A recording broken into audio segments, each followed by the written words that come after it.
Oh yeah. By the way, I got told yesterday that that pot's not working. Sorry, I meant to say that before the show, but I'm getting my butt whooped this morning. Got my butt whooped last night. Getting my butt whooped this morning.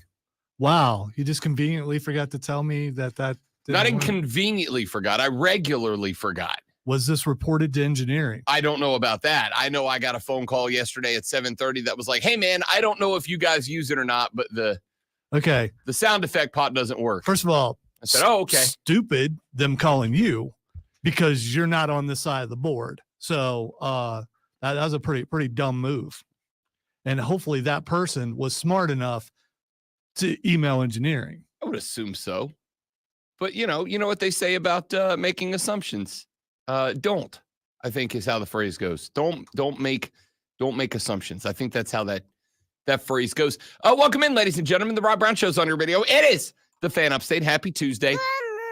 Again, if you call me, instead of calling the guy who's on the other side, I could say, "Hey, I've accidentally hit this mute button over here," which we've had Chris come in and make me look stupid to tell me you hit the mute button. So I always check the mute button, and I would have told that person to check the mute button. Well, there you go. So that's on them. That's what they get. I think they said it worked all show until like the very end, which is when they hit the button. They. Yes. They. Them. Stop consorting. What the hell you mean consorting? Consorting. It sounds like I did something evil. Yeah. Stop talking to other people on other shows. I swear to God, I'll Billy Club them and knock them over like a baby seal. That's what you should have done and told them to call me. What a show we have. Exactly what I said was going to happen last night happened. We refused to defend against tight ends, and Travis Kelce made us look like a bunch of jackasses. Par for the course. Exactly what I said was going to happen. Yeah, but Taylor Swift was not wearing Kansas City clothes. She was not. So there's definitely trouble. She was just there to spell the rumors that they were were done. Very sparkly last night. She was very glittery. The few times that you got to see her, yeah. Yeah, very, very glittery last night. Again, it's very disappointing in the Chiefs. There's no way that they can win the Super Bowl playing like that. You cannot get in the red zone that many times. Would you guys go 7 times, had 1 offensive or 2 offensive touchdowns, both on the ground? Yeah, you can't do that. And they've been struggling with that all season long. I mean, arguably, you guys are a bad red zone team. Arguably one of the best kickers in the game, one of the top 3 at least. So that helps. But also there's the fact, at least they pointed out in the broadcast, that the New Orleans Saints had like the number 1 red zone defense. So, I mean, maybe that's part of the problem. No, I throwing an interception in the end zone because it bounced off the receivers. I mean, that's going to happen sometime. Yeah, that stinks. I mean, that's bad luck. Good to see a fat boy run, though. Good to see a fat boy run. They called that a I wouldn't call him fat, though. That dude is just like thick. It's a thick pick. You got a thick pick last night. Yeah, I mean, that game was precisely and exactly what I said it was going to be. The Saints defense is okay. I mean, statistically it's good, but we can't cover tight ends. We just refuse to hit tight ends, and Kelce made us pay. Hey, Rob, trips to the right, and they're all tight ends. Yeah, I mean, who does that? Anyone who plays the Saints the rest of the year. We can't cover a tight end to save our butts. Well, think about it. They have no receivers, so they went trips to the right, tight ends. I thought it was cool. I mean, it was an Andy Reid game. It really was. If it wasn't your team, you'd be. Listen. The Chiefs did exactly what you need to do. I'm going to say the way you played last night is good enough to beat New Orleans because we suck. But it's not good enough to win the Super Bowl. That's not good enough to beat teams that make it 3 games deep in the playoffs. Well, let's say they're the AFC representative. Who are they facing in the NFC? Right now, it will be Minnesota. Right now, it will be Minnesota. Are they good enough to beat Minnesota in shootout? I can't. With what I saw last night, toss them game, slight edge Minnesota. Yeah. Toss them game, slight edge Minnesota. It wasn't good enough to beat. And again, you're not wrong. It's been this way for a couple of years. The NFC is not deep. It's not. You've got Minnesota at the top of the list right now. You've got the Washington Commanders. which, by the way, if you're sitting on a 22-1 ticket for that team to win the NFC East, raise your hand. Oh, just me, just me, just me. You got the Commanders, you got the Vikings, and that's really kind of it. Like, the 49ers are 2-3. Yeah, what? That division's being led by the 3-2 Seahawks. What happened to the 49ers? CMC. Their entire offense predicated around CMC, which was silly. And I said that preseason too. I'm like, look, you got real lucky. You got real fortunate that he was as healthy as he was last year, but you can't bank on that. Now my man's flying to the other side of the freaking globe to try to find some doctor somewhere that can fix his knees up. He's apparently got like early onset legit arthritis like problem. Not like haha, my knees hurt arthritis. Like, no, your knees don't hurt, they don't work arthritis. So my kind of arthritis, the way I've been stumbling around here. Yeah. Because that's what's wrong with my knee. So yeah, I definitely hope it's not as bad as mine is, because if it is, he's done. They have got him. So there's a genuine belief out there right now that he really is done. There's a genuine belief out there right now that here. In fact, I'll give you a clip. This was from Mina Kimes. I think is it gonna work? Yeah, this is from Mina Kimes and Bomani Jones earlier this week. You're getting all these updates on Christian McCaffrey and what's going on in Germany, and there's like it's over. It's over. It's over. He's at that age where it's over, right? Like a guy, I think he's 2017, so this would be year 8 for him as a running back, and he hasn't been the most durable guy. We'll see when he plays, but he's at an age where you can't keep counting on him. I have a general rule of thumb. If you have an injury I've never heard of, it's probably over. If it's a bunch of words I've never seen put together before on one of those injury graphics, that usually doesn't bode well for you. Combined with Germany, I don't know how no one, by the way, noticed this the entire offseason, right? Like, comes out week 1 and everyone's like, whoa, he's not playing. And then all of a sudden he's got this like crazy injury. Like, when they said he was going to Germany, I was like, yo, I don't know if what they doing over there is allowed. I mean, yeah, that's it. And again, I will say respectfully, because y'all know I like Bomani. I'll go to war for Mina Kimes. All right. I will go to war for Mina Kimes. I love that woman. I think she's fabulous. I think she's fantastic at her job. I also am not going to follow down if it's a string of words I've never heard before, it's probably, I don't know, man. I'm not a doctor. I didn't stay at a Holiday Inn Express last night. I don't know what's wrong with CMC, but I will say, did you just go, if I haven't heard of it before, it's got to be pretty bad? No, that's literally what she said. All right. Literally what Mina Kimes said. And what I'm saying is, while I love Mina Kimes and will go to war for that woman, I don't follow that same path of thought. Oh, if I haven't heard of it, it must be really bad. Although I will say, I've been doing this a very long time. Like, there's very few injuries that pop up that I haven't heard of or can't give you at least some sort of brief, very, very layman's terms description of what that injury is. I haven't heard CMC's. Doesn't mean it's like, oh, that's the end of the world. It just means I haven't heard it. However, I will agree with Bomani that if I've got a pro athlete that is flying around the freaking world to go try to find some experimental therapy to get right, now I'm worried, right? Now I'm worried, because you feel however you want to feel. Our healthcare system in the United States of America is fantastic. If you're rich, the healthcare system's amazing. If you're fortunate enough to have great benefits at your job, the American healthcare system is phenomenal. And I promise you, there's no one in America that has better healthcare benefits at their job than an NFL player. And yet here's CMC popping on an airplane, flying to the other side of the country. The point here is the 49ers' entire game plan is predicated on CMC, to the point that I suspect sometime in the very near future, we're going to be having that discussion we had a couple of years ago. Should Deebo Samuels be making more money than any other skill position player in the NFL? Because they utilize him as every skill position in the NFL. Because without CMC, you've seen what happens to this offense. It's how the Niners are losing to the Arizona Cardinals, who, by the way, great win for the Cardinals. They're also 2-3, right?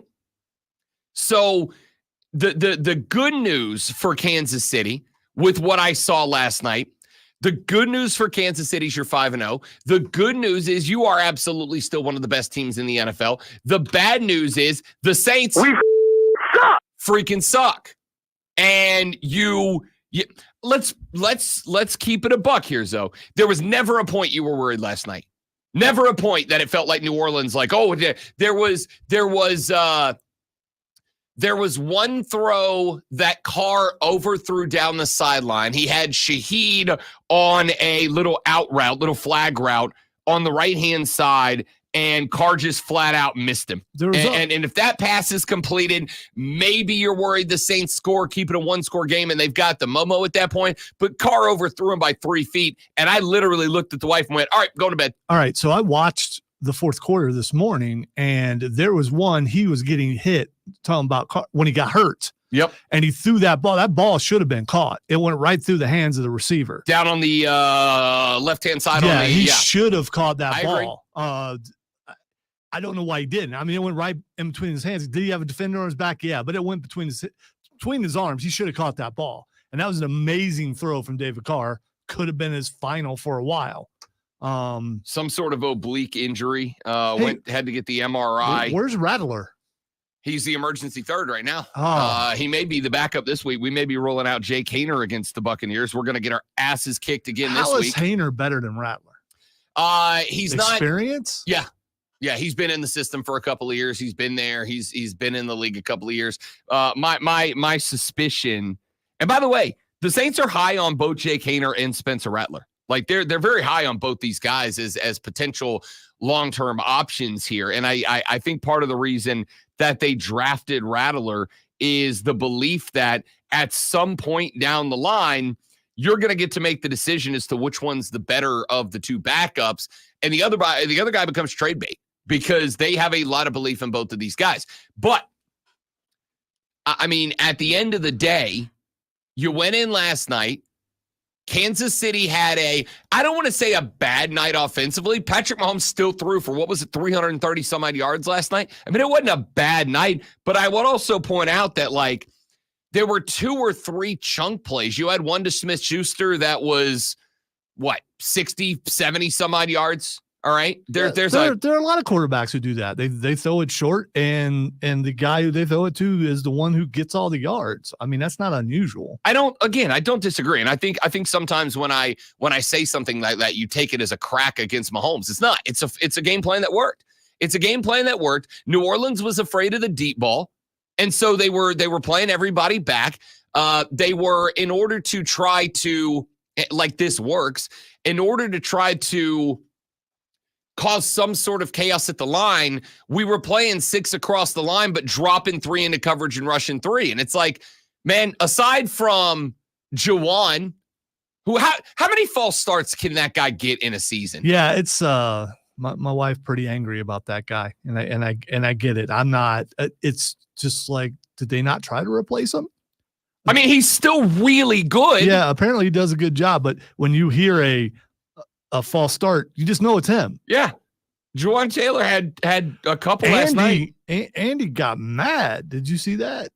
I don't care. You keep putting him out there. No. You don't see Andy get mad. And so maybe he'll actually do something. I don't know. A trade deadline. Do you do something to try to get a different tackle in? It's still really good, but like right. This is what I said last night. You just got to live with it. No, I mean, I don't know what to tell you. Here's what I know. I know that is, since we started paying attention to Juwan false starts, that's about the 900th. And the only reason I know you is because of your false starts, right? Like you came on the radar because of how many false starts. And in fairness, the conversation started last year. The conversation started last year because Juwan was getting away with false starts, like regularly and obnoxiously getting away with false starts. And eventually, and I don't remember which game it was, great one, but you guys were on a primetime game. You guys were on a national game, and they were like 4 in a row. And everybody's like, yo, are we ever gonna flag this? And finally, this offseason, the NFL was like, look, yes, we have to start, right? Like there's 2 things that they've been dialing in on. One is the formation. The tackle's helmet cannot be further back than the hip of the center. He's still pretty deep. And He really is. I He mean, is. even now. and number two, He's a tall guy, though. I mean, that's part of it, but he's still pretty deep. that the second thing is that kickstart back from offensive tackles, which again, when you've got athletic defensive ends, and the Saints have got two. They got Chase Young on one side, they got Cam Jordan on the other, right? You cannot have that big kick before the ball is snapped. This dude got, how many did he have last night? 3? I mean, that's just like, it's part of it. So I guess when I put all I of think that, he was holding also, so he probably had more penalties than anybody For sure. combined. I was not tweeting last night. I think I sent out 2 tweets before the game, one of which was, let's get this over with. I'm ready to go to bed. I had to go to your account to find out if you actually threw anything up there because you were pretty silent. Yeah. What the hell was I going to talk smack for against the 4-0 2-time reigning defending? Like, I'm not talking bleep. I mean, Before just that? for fun. No, it's not fun. Okay. Nothing about that game was fun for me. Okay, I kind of Nothing about that was fun. Right? Like, yes, nothing about that was fun. From the opening drive where Derek Carr throws a ball 8,000 yards in the air, I'm pretty sure, I didn't have the field mic turned all the way up, but I'm pretty sure when Carr was falling backwards and he threw that up in the air, he went 500 because that's the only thing I can think of. By the way, Xavier Worthy giving a touchdown to a ball to his mom made me feel really old. There's no way that's his mom. Somebody sent me a thing It's like, how is that? Look, I mean, look at that. Somebody sent me a thing on Instagram the other day that was like, there's no such thing as cougars to rob anymore. They're just people his age. They're just women his age now. It's like, yeah, they are. I looked at her when I'm like, oh, that's a pretty lady. I'm like, yo, what up, X-Dub's mom? And then I'm like, she's probably my age. I'm the same age as the parents of the players now. Now, listen, there was nothing fun about that game. I said this on the show yesterday. I didn't come in here wearing Saints gear. I was not going to come in here talking because there was nothing about that game that was going to be fun for me. And I was exactly right. And for the record, and I told the wife this last night before the game started, she's like, what if you win? I'm like, I'm not going to go in there and talk smack if I win either. Because there's no fun. There's no fun in not talking crap before a game and then talking mad crap if your team gets the upset, unless you're Vanderbilt, in which case, do your thing. I'm good with that. Yeah, you could do that for a while if you're Vanderbilt. But outside of that, like, I wasn't going to sit here yesterday and not talk smack with Zoe. And then if we won, but the reality was we were never winning that game. Dennis Allen's still trash. That didn't change. We scored 40 twice. That doesn't stop Dennis Allen from being booty cheeks. Allen's booty cheeks. Derek Carr's like a fourth ballot Hall of Famer at the best now. He was booty cheeks. I flipped over to the Peyton and Eli broadcast because at least I could have a chuckle with Paul Rudd. Like, that's it. That's all I had going for me last night. Paul Rudd, Kansas City Chiefs fan? Yes. He's still Paul Rudd. He's still one of my favorite Americans. We had fun twice last night. The Shaheed touchdown and the thick. The thick. Especially after they were just talking about him and his brother, and then he did that. Yeah. I mean, again, the fact that his brother's a dancer for Taylor Swift, that's her name. Yeah, and it was really good timing, almost scripted. If you were to think that way. We don't think that around here. Yeah, if you were. By the way, I'm moving on. I'm wearing Buckeye gear today because they got a big game coming up. So I mean, Oregon. We're gonna talk college football later. It's real simple. My team's not. I didn't come in to talk stuff. But some Monday Night Football still got to talk about it, even if I didn't have fun. No, I know. Like I said at the beginning, I'm disappointed. You got to get in the end zone, or it's going to be a problem later on. It is going to be a problem. Here's what I'll say about those two teams last night. The Saints' first 2 weeks were a mirage. They were an illusion. They were nothing more than, every team is going to have, over the course of 17, every team is going to have 2 or 3 really good games, and every team is going to have 2 or 3 bad games. The Saints just went ahead and burned up their really good games to start the year. That's it. We are, well, I don't even need to say it. I'll let that one guy say it. We suck. That's it. And then on the other hand, Lonzo's Chiefs are good. I am going to argue you better be in the market for a number 1 wide receiver. I am going to argue that when you start coming up against teams that don't have 36-year-old Demario Davis as their starting linebacker, and they put somebody on that can, I'm not saying cover Travis Kelce, but like be around him. Just be around him. How many more times do I have to watch 87 sit his ass down in the middle of the defense and not have a black helmet around within 20 yards? What are we doing? So you're just ignoring Juju? Juju was fine. Who had twice as many yards receiving as Travis Kelce did? Juju's fine. Juju's fine. Because they focused on Kelce and Rashee Rice went off. In what world did we focus on Kelce? All right, can I finish? Early in the season, the focus was on Kelce and taking Kelce out of the game. So Rashee Rice stood out, and now he's gone.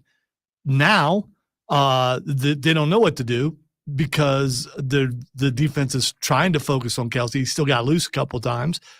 But then Juju went off. They're going to find somebody. If you focus on Kelce and don't think that the Chiefs have receivers that can catch the ball, you're wrong. They just don't have that big name. And Worthy's going to get better. Worthy is Tyreek Hill volume 2.0. He's going to give you 3 or 4 catches a game, and one of them's going to be for 80 yards. I mean, he's fine. Right. And other than Tyreek, who did they have the years? I went back and looked the Super Bowl years. They did not have star wide receivers. No, you keep after our conversation that we had that they got to get it wide. They don't. They absolutely do not. You keep stumbling into a guy.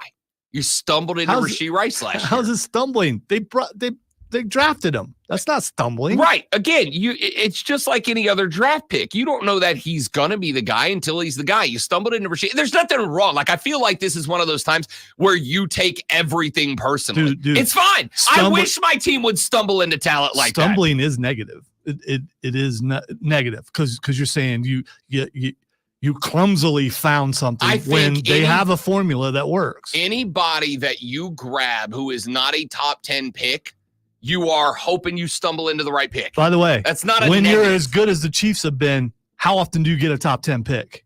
So you got to make the picks that you get work. Again, like I said, you're taking this all so personally. Like you're like, blame the Chiefs. That's not what I'm saying. That's not what I'm saying. You got to find a guy. He's not Juju's fine, but he's not a one. Like, you've stumbled into that guy. You're going to have to do it again. All right, we'll talk more about that and more as the show rolls on. The Rob Brown Show, the Fan Upstate. Now we're. All right, good morning, Zach, Joe, Brandon, Mike. Y'all stay there. Be right back. Got a break.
it's still the NFL.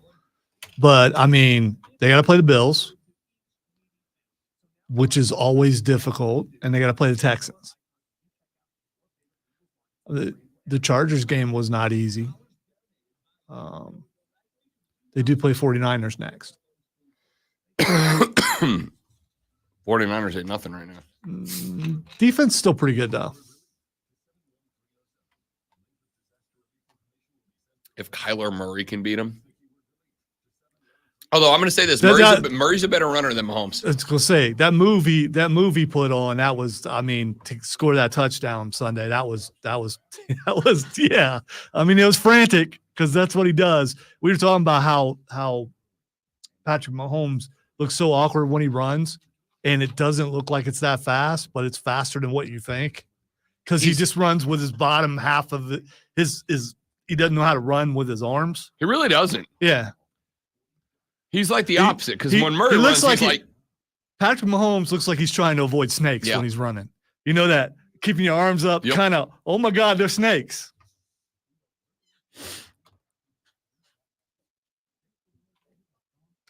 Both of us wish we could probably run as fast as Patrick Mahomes, especially right now. I could run it all at this point. Yeah, I'm worried I'm going to fall down on my way to the restroom. So, I mean,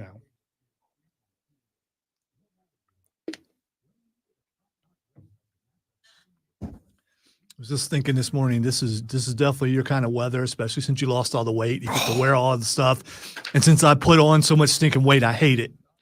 Because I'm just going to look like a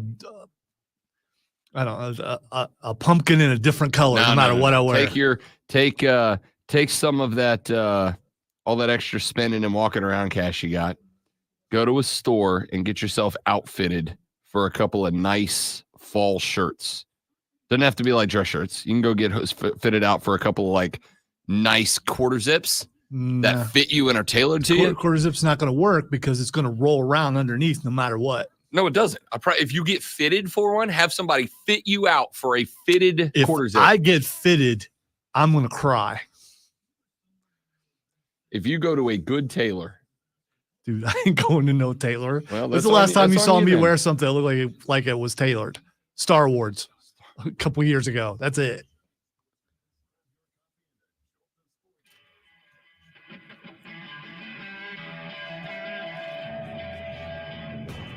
It does kind of feel right now like the hierarchy of NFL teams is not it's not deep, right? The Texans are 4-1, the Chiefs are 5-0. The Vikings are 5-0. The Commanders are 4-1. We've got a handful of teams that are 3-2. That and a couple that are 2-2. And then there's just everybody else. Like if I asked you right now, let's go division winners. Let's do this. Let's look at our divisional leaders today. The Buffalo Bills lead the AFC East. This past weekend, the Buffalo Bills, and part of it did have to do with the fact that Josh Allen got KO'd on the field. I mean, he got knocked out, and then he came back in that game and never really looked the same after that. We'll see. The Bills are still waiting. Keon Coleman had his big breakout. He had his touchdown down the sideline. Maybe they find a little something. Lonzo, with what we've seen out of the Jets, Dolphins, and Patriots, yes or no, the Bills are winning this division? Well, if you look at the records, they're still fairly even, but 3-2 for the Bills, 2-3 for the Jets and the Dolphins, 1-4 for the Pats. Yeah, the Dolphins ain't winning it. The Jets could pull it together, but as of right now, the Bills are the best team. I'm stunned that you or anybody else still has any level of confidence in the Jets. The Jets are a dumpster fire. There's a certain receiver still out there that could be traded there that would definitely make a difference. I'll tell you, could, but when I got head coach and quarterback that are doing their darndest to lie to us and tell us that, no, guys, honestly, we really are good friends. Now, you don't, no. That organization remains a dumpster fire. Everybody thought Aaron Rodgers showing up was just going to fix it. Guys, when there is an organizational issue, that doesn't just go away because you got a quarterback. Like, it just doesn't. One of the things that I will give credit to the Kansas City Chiefs about is you can talk all you want about Mahomes and about Andy Reid and Travis Kelce and that defense they've assembled, and all those things are true. You know what Kansas City has more than anything else right now? A functional, coherent, unified organization as a whole. When's the last time? You know what I'm trying to think, like, when's the last time you saw anybody get out of lockstep with Kansas City? You had Rashee Rice's issues off the field this offseason. And whether you think it's good guy or bad guy behavior, Kansas City found a way as a unified front to kind of like push that off to the side. Well, I think Kareem Hunt is a perfect illustration of that with the trouble that he got into. And Kareem got cut by the Chiefs. Yeah, they cut him. And then they just brought him back. I mean, after a few years. So once you're a Chiefs guy. See, and again, like outside, and it doesn't matter how many times have I said this, does not matter what anybody thinks other than the organization. It's a fluid organization. That's the problem with the Bills right now. Head coach and quarterback, not on the same page. And the difference is the head coach ain't that good. He's been carried by Josh Allen to this point. But I'll say the Bills win that division. Are the Bills right now? Y'all know I'm a Josh Allen guy, a Bills guy. Are the Bills right now good enough to beat the Kansas City Chiefs? I mean, if Keon Coleman keeps developing, they can be in the fight. But like, I don't think the Bills are good enough to beat them right now. They're playing in a couple weeks. We'll see. But that's also regular season. The Baltimore Ravens are winning that division. The Ravens are 3-2. I don't know that they're far and away better than anybody. They've lost a couple games, including to the Chiefs. And Pittsburgh is right there.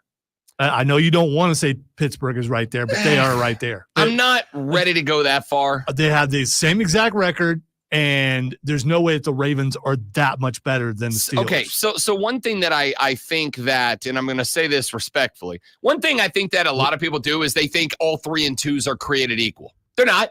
A 3-2 that includes the Falcons in week 1, the Broncos and the Chargers is not the same as a 3-2 that the Ravens have put together that includes the Cowboys, Bills, and Bengals. And oh, by the way, the Bengals put up 38 and finally that was Jamar and T's best game so far. That was the Bengals team. Bengals have won one game. You just compared the schedules, and it's not that much of a difference. I disagree entirely. The Broncos stink. The Chargers stink. The Falcons in week 1 did not look anywhere close to that good. I still don't think the Falcons are good. I think they just beat a mediocre Saints team last week.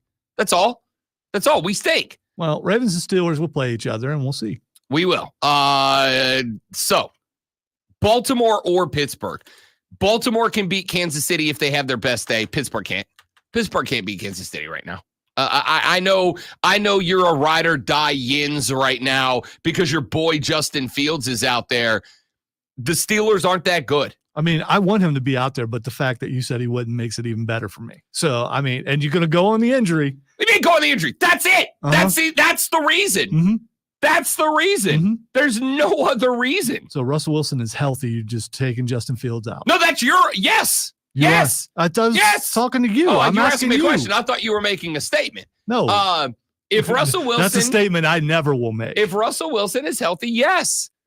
Justin Fields, we have to stop pretending that Justin Fields is out here in the MVP conversation. He's not. He's pedestrian right now. But he's better than Russell Wilson. No. Houston Texans are 4. Houston. I actually think Houston can compete with Kansas City right now. That's the scary team right now, and they do play each other later on in the year. So CJ Stroud-Selly, when he hit Nico on that 60-yarder, that gangsta ass just was so cold. So cold, bro. CJ, we get it, dog. You ain't got to flex on America like that, my guy. You ain't got to flex on all of us like that. I think Houston's a threat. Nobody else in that division is. The Colts stink. The Titans stink. The Jags stink. I think the Colts have got a chance to be good and get better. But again, we're 2 seasons in, and I'm like, Anthony Richardson's going to be he's going to be an injury bug kind of guy, honestly. Kansas City at 5-0. I don't think there's anybody in that division. Like, I'm stunned the Broncos are 3-2. Stunned they're 3-2. I don't think they're going to do much better. The Chargers ain't it. The Raiders ain't it. And who from the NFC? The Vikings and who? Commanders. I mean, I like you know winning right now. Listen, I mean, I am about the Commanders the way you are about the Steelers. I am rooting for them entirely because of the guy that is the signal caller also, right now. The Lions have only lost one game. Yeah, but like, do they feel the same as they felt last year? No, but they also last year it was near the end of the year when they started getting that momentum. It's also true. I don't know. I don't feel about the Lions, so I want to. I like Dan Campbell a lot.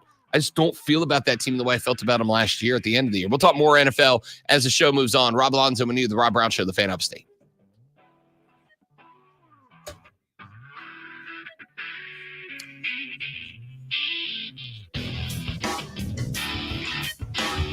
How long's this break? You know you want that hat. No, looking at that. Come on. Come on. How long is this break? A couple minutes, as long as it needs to be, I guess.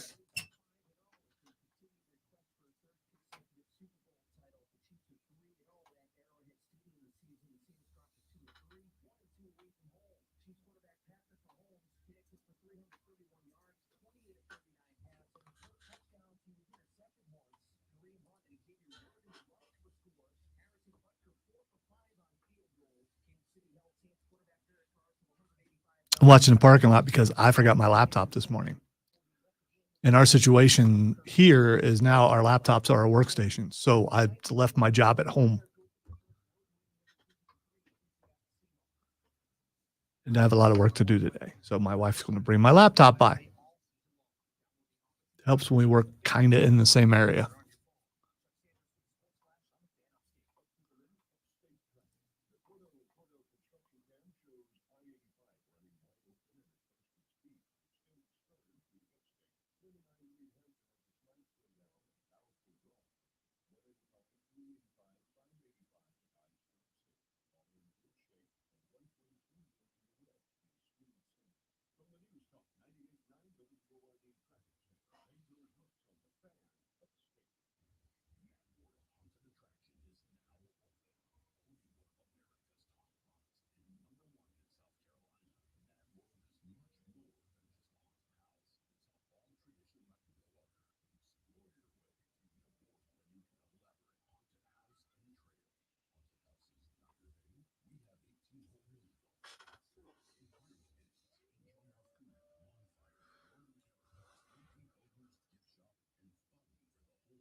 Well, you would have made it, but Well, I feel much better. that's good. So if we're in the middle of the segment and it's not close to a break, you see me get up, I'm going down to get my computer. You're good.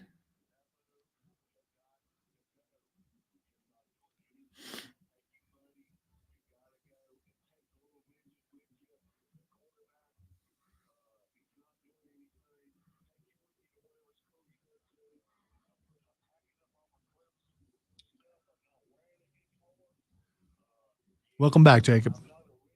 Jacob, what's up, brother? I'm sorry to hear that, man. I'm glad to hear life's going back to normal, and we're glad to have you back. Sorry for what you're going through there, partner. But I am glad to hear things are getting back to normal for you. I know that feeling. It is not fun at all.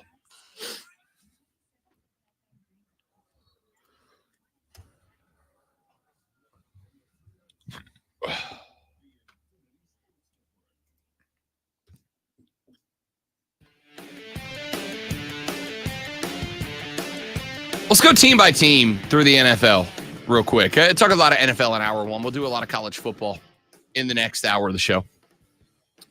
Buffalo Bills so far, Alonzo. I'm gonna say B-. I think at 3-2, top of the AFC East for a team that, yes, I still have a lot of questions. I have questions about head coach.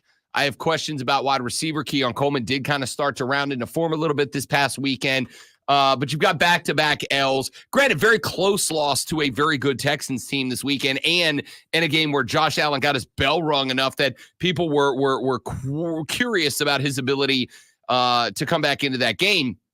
And they still had a damn near come from behind victory there. The only big L they've taken, 35-10 at the hand of the Ravens. And again, I think the Ravens, are an absolute wagon right now. I'm going to say B- for a Bills team that we had a lot of question marks about, and yet here they are at the top of their division. I'm going to agree with you, and normally I wouldn't because of my feelings about Josh Allen. But as I said a couple of weeks ago, he's changed my mind. He is starting. He has less to work with, and he's proving that he's better than I thought he was. New York Jets. I am going to say for the Jets, let's go with a C- right now. You've got losses to the Niners, Broncos, and Vikings, wins over the hapless Titans and the Patriots, two of the worst teams in the NFL right now, are the only two wins for the Jets. And more importantly, Rodgers looks like he's getting worse, not better. He and Robert Saleh are in the media trying to convince everybody, no. Actually, we're totes BFFs, guys. They're a Taylor Swift friendship bracelet away from a High School Musical at this point. The Jets, though, I think I am comfortable now saying after just 5 games, aren't very good. I'll go D+ for the Jets. I'm going to go C, and I don't care if the head coach and the quarterback get along. If they were winning, no one would know. And they could like absolutely hate each other, but if they were winning, no one would know. And also, we know that Aaron Rodgers is old, and my understanding, looking more and more by the day, plane trips are not good for older people. So I'm just going to blame that loss, the last loss, on that long flight. I'm not. I'm going to blame it on the fact that they played a team better than they are. Miami Dolphins, D. I mean, they're 2-3, but I also think it's not, I don't want to say it's not entirely their fault. You knew what the risks were trotting Tua Tagovailoa back out there. They did beat the Patriots, but again, the Patriots are, as I told you they would be at the beginning of the year, the worst team in the league. That should not be a shock to anybody at all. They're just not that good. The Dolphins aren't good either. They've got a win over the Jags and a win over the Pats, and that's it. You got to figure this quarterback thing out without Tua Tagovailoa. I'm also going to say, and this was my fear, I said this before the season started, my biggest fear for Miami was with a year of tape available, Mike McDaniel's offense was going to look a little hapless this year. Guys were going to have figured it out a little bit. And when you combine that with the loss of Tua Tagovailoa, I think I was spot on about it. I'm going to go with the Dolphins. I'll go a C- for Miami. All right, I'm going to go less with that. But do the Dolphins try to find a quarterback, someone, a Joe Flacco type that's just sitting at home right now to come in and kind of save the day? I mean, don't you kind of have to, right? Like this window is not going to be open forever. And I mean, it's already showing signs that listen, the league is a catch-up league. You're gonna have a guy come in, you're gonna have that guy innovate, and then the rest of the league's gonna catch up. The only way that does not happen is if you have a guy like an Andy Reid who innovates every year, right? This is why I've said I'm not sold on Sean Payton like everybody else has, because I watched Sean Payton for a very long time innovate, except no, he had Drew Brees. It wasn't like he was coming up with new stuff every year. Mike McDaniel, I wonder if he is going to be able to kind of start to innovate a little bit. Right now, that answer is no. Patriots F. But again, you knew what the Patriots going to be. Offensive line's ass. They got nobody. Yeah, The folks. Patriots are that kid who's been he hasn't passed in a couple of years. You know he's not going to pass again. I'm talking about passing. I'm talking about passing the grade. Since we're going to grades, yeah, did anyone expect them to be better? No, I didn't expect them to be the worst team in the league this year. TBH. I expected them. They might win 2 games. But again, you knew that about this team coming in. You knew that about this team coming in, that there was going to be a problem there. Let's go to the AFC North. Baltimore. I'm gonna give a B to Baltimore at 3-2. I look back at the fact they've got wins right now, 3 in a row, by the way, over the Boys, Bills, and Bengals. They do have losses to the Chiefs and the Raiders. That Raiders loss, there's a chance down the line that Raiders loss comes back to haunt them when it's all said and done. So I'm going to say that's a B for the Baltimore Ravens. For the Pittsburgh Steelers through the first quarter of the season, I'm going to give a B+. They do have back-to-back losses at the Colts and back home to the Cowboys. That Cowboys loss shouldn't have happened. I'm going to say a B. I could probably lower that to a C+ maybe. But I can't go any higher than that. I mean, listen, I think a lot of us have, and understandably so, I think a lot of us have a belief that Mike Tomlin is going to do Mike Tomlin things, and this team is going to find its way into the playoffs and not have or at least not have that losing season that everybody's been worried about. But I also look at the question marks at quarterback. I like I said, I know that Justin Fields, Lonzo, big Justin Fields guy. I'm not sold. He's playing okay, and it doesn't seem like they figured out a way to kind of work around that. Cleveland Browns, F. Cincinnati Bengals, F-. I don't think we have to elaborate too much on either one of those teams. Houston Texans, A+. But this is, again, the Texans are doing exactly what I expected the Texans to do. The Texans and DeMeco Ryan may be the best team in the league, and this is a compliment. The Texans and DeMeco Ryans may be the best team in the league at understanding exactly what their quarterback needs to thrive, and he is thriving. I mean, they built that offense around CJ Stroud, and that's a good thing. I think people hear that sometimes, and I think people hear that and they think that is like a crack. Like, oh, if you say the team built an offense around the quarterback, it means that the quarterback can't thrive in any situation. Guys, I got news for you. A lot of quarterbacks, who was it? Aaron Rodgers. Like a week ago, Aaron Rodgers was like, look, we're all system quarterbacks, right? Like at the end of the day, there's systems that you're going to play better football in and systems you're not. And I think Houston better than maybe anybody else out there. And there are some teams I would put on the map. But I think Houston has built a team around CJ Stroud that CJ Stroud can thrive in. The only loss they have is to the 5-0 Vikings. A+ for the Houston Texans. This team in a couple of years, I think this team is going to be studied. The way that they built this team and the way that they implemented it around CJ Stroud. Indianapolis Colts, I'm going to give a C, because I think you got to give a grade here. But at the end of the day, I think we're a year and a half in, not even two. We're a year and a quarter in, and I'm already like, I don't think Anthony Richardson's going to be able to stay healthy enough. I think he's got all the talent in the world. I think he's got every bit the ability to succeed. I just don't think he's going to be able to stay healthy. I don't think you can fairly grade the Colts right now. I think Shane Steichen is without a doubt one of the better coaches in the NFL. But at the end of the day, as well as he played last year, as well as he played in his start this year, you're rolling out a 72-year-old Joe Flacco. How good can you be? Well, Flacco is Look doing good. doing what he did last year. He doesn't look bad at all, really. I mean, he actually looks better than some other quarterbacks in the league right now. That's also not unfair. Not unfair. Tennessee Titans F, Jacksonville Jaguars F. Do we need to go any deeper detail than that? I mean, we came with the Jags. Trevor Lawrence is this weekend was a bad weekend for guys that I want to believe in. Shane Beamer and Trevor Lawrence. Two guys that I lost a lot of faith in this weekend. Trevor Lawrence, Lonzo, I don't know how else to put it.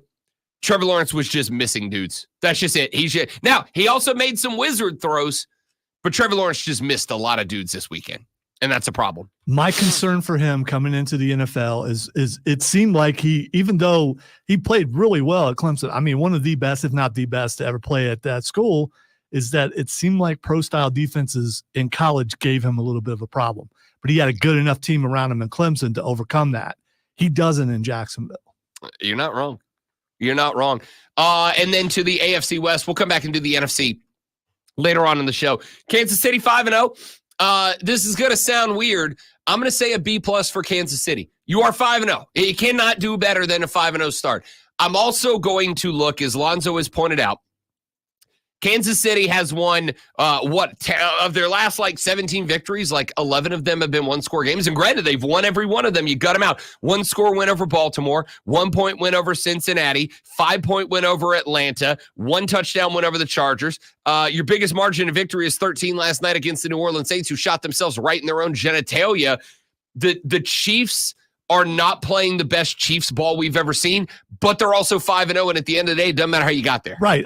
I mean, if you look at what the score should have been last night, I mean, it should have been an embarrassing blowout is what it should have been if they could score touchdowns when they get in the red zone, if you don't throw an interception in the end zone. I mean, there's just a lot of things. Also, Harrison Butker missed a field goal. I mean, there's just a lot of things that would have made that score worse. I don't disagree. They dominated as far as yards and all that kind of stuff. And that's all great. The stats look good, but if you can't score touchdowns, you are going to struggle later on in the season. I agree wholeheartedly. And I mean, listen, there's some opportunities for New Orleans there too. Olave had a couple of drops in that game. You had the big pass to the wide receiver, rookie wide receiver over the left side, that if he catches that, New Orleans is at least putting 3 more up on the board. Had a couple of drops in the end zone. So B- ball. Denver Broncos, I'm actually going to give them a B-. They're better than I thought they were going to be. Are they good? No. Are they going to the playoffs? No. Are they a threat to the Chiefs? Absolutely not. Well, this is what happens when you give Sean Payton a good quarterback as opposed to what he had when he got there, which is why that guy had to be shipped out and is on the bench right now. Okay. Yes, Bo Nix greater than Russell Wilson. At this at this moment, yeah. You know why? Well, there's a couple reasons. One, Bo Nix is playing. Russell Wilson is not. Okay. Chargers 2-2. I'm going to say C- here. Well, it's going to take him a while. Right. Hopefully he never does it because I just don't want them to be good. But Harbaugh wins in the NFL. He does. He just got there. He just got there. I'll give him a C-, which is average, but I agree. He just got there. And finally, the Raiders. Oh, God, the wheels are off. We all thought the Raiders were so close. What's this we all stuff? Me all thought the Raiders were so close. Me all thought the Raiders were right there on the verge. You remember when all the teams in the West were building in such a way to take down the Chiefs? That just hasn't happened yet. Well, I mean, look, they are. Which is what you should do. Harbaugh's right there. The Broncos went and got Sean Payton. I'm apparently in the minority. People who think that wasn't a great hire, but they got who Sean Payton swears is the quarterback that he wanted. Again, I don't believe him for a second, but they got their QB. Harbaugh's down to the Chargers. They built an offensive line for the Chargers gets an A+. It's mauling people right now. It's very good. And again, are the Raiders, if I could take a quarterback I wanted and drop him into Vegas, I think Vegas is right there.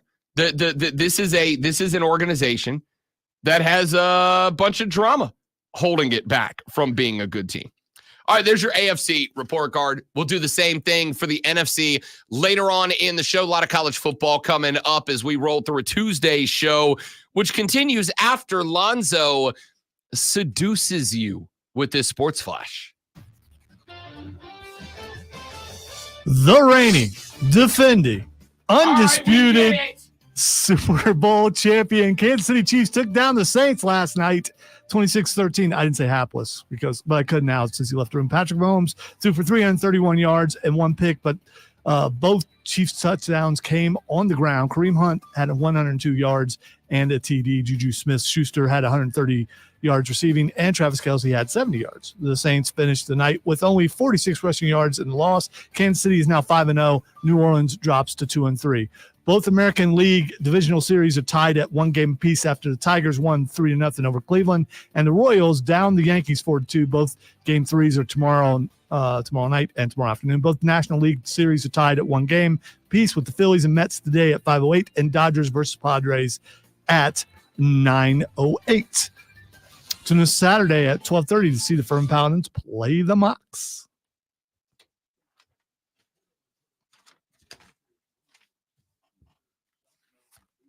All right, admittedly, I'm still out of breath from having to run downstairs.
I don't know, Jacob. Everything on our end looks good.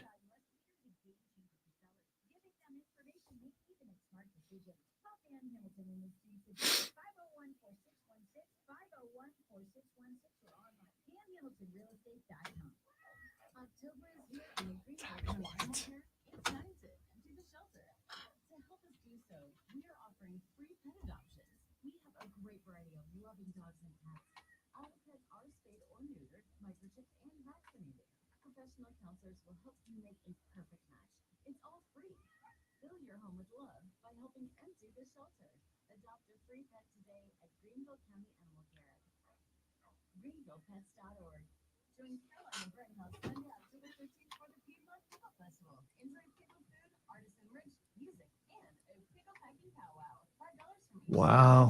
Pickle pack and powwow.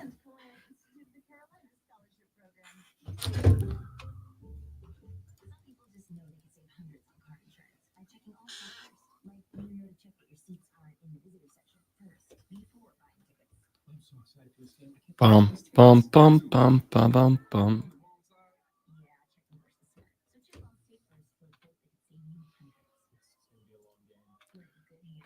Odie texted me to tell me that the Bigfoot Festival is this weekend in Walhalla. Walhalla. Walhalla's a scary place, man. It's like only one way in, only one way out. I've driven by it a bunch.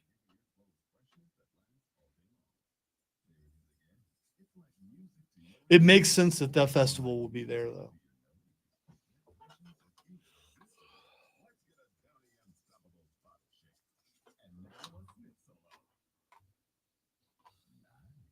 Nice. Wow.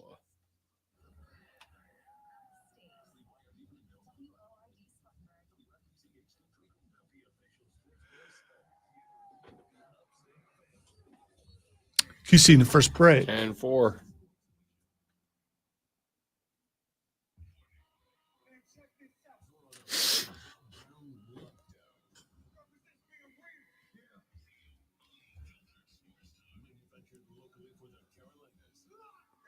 My girl Kelsey with the shades. What a Yeah, they vibe. made fun of her about it. I think she looks like a superhero with them on.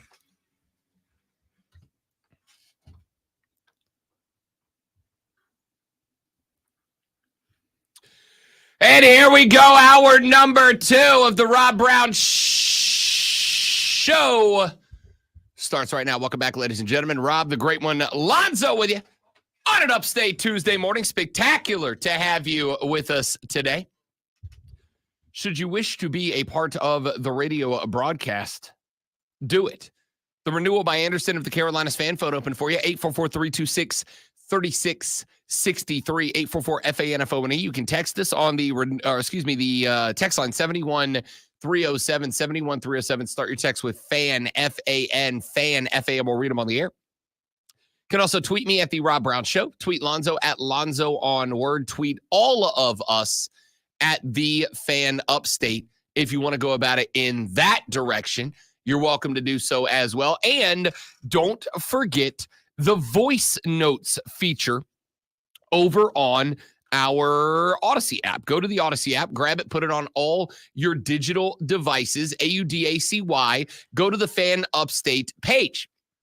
And when you do, you'll see in the middle of the page, there's 2 buttons, a big orange Listen Live button, which allows you to listen to the station at your leisure 24/7, 365. Or you can click on the little microphone button. When you click on the little microphone button, you can leave a 60-second voice message that comes straight to me, and we can listen to them, play them on the air, et cetera, et cetera. So grab the Odyssey app, AUDACY.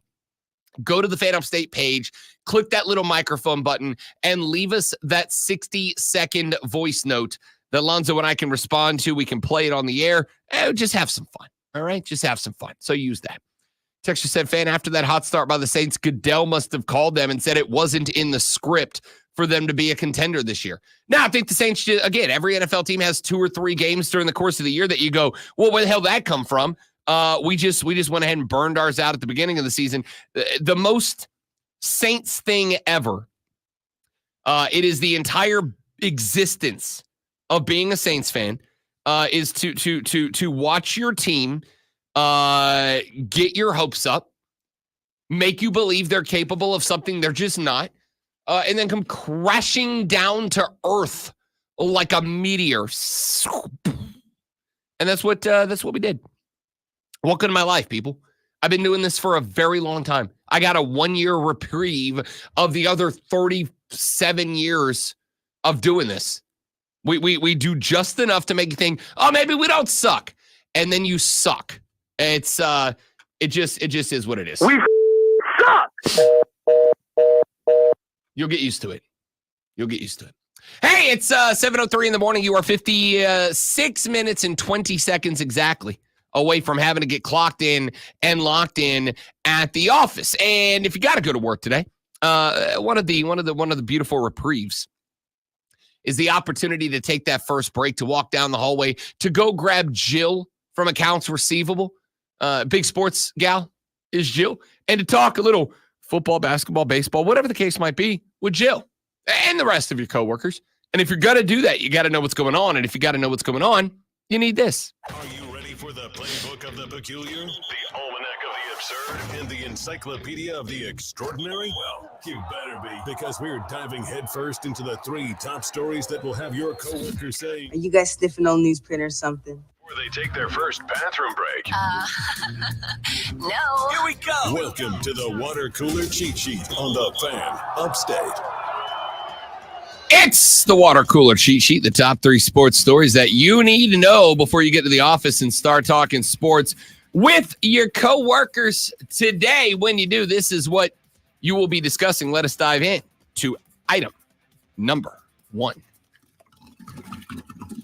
Last night, Monday Night Football, the reigning, defending, undisputed back-to-back NFL world champions have improved to 5-0. They are the last remaining undefeated team in the National Football League after a 26-13 win over our New Orleans Saints. No, they're not. It's them and the Vikings. I keep forgetting about Sam Darnold.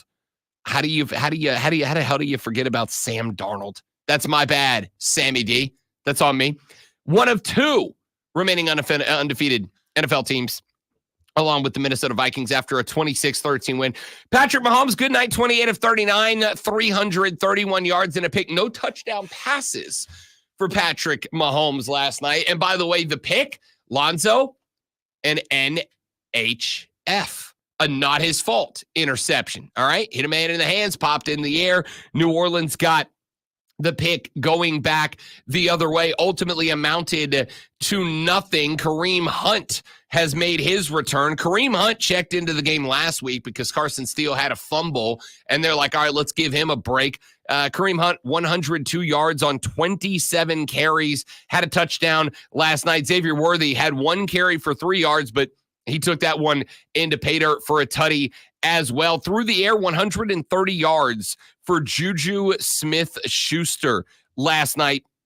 No touchdowns for him, but moved the ball exceptionally well on those 7 grabs. Travis Kelce had 9 grabs for 70 yards because the Saints just refuse to cover tight ends. On the flip side, Derek Carr, 18-28, 165 yards, 2 touchdowns, and an interception for Derek Carr. Did leave the game with an oblique injury.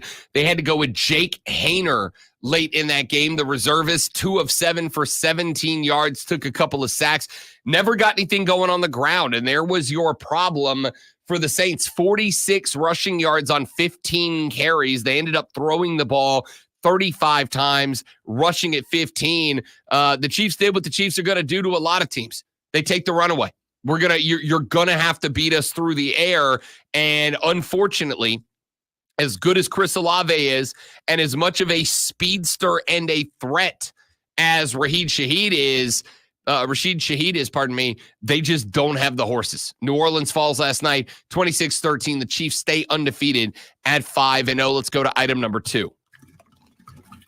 A pair of games in the Major League Baseball playoffs last night. Both of the American League divisional series played their games too, and both of those game 2s ended up bringing the series is level at 1 game apiece. We start with the Guardians and Los Tigres of Detroit. 3-0 winners are the Tigers last night. Tarik Skubal had a 7-inning, 3-hit, no-run, 8K night and was not awarded the win because reasons. Will Vest was 1 inning, 1K, no hits, no runs, no walks for Will Vest, and that was good enough to earn him the postseason W last night. On the other side, Detroit, 9 hits in this game, including a dinger by the designated hitter, Kerry Carpenter.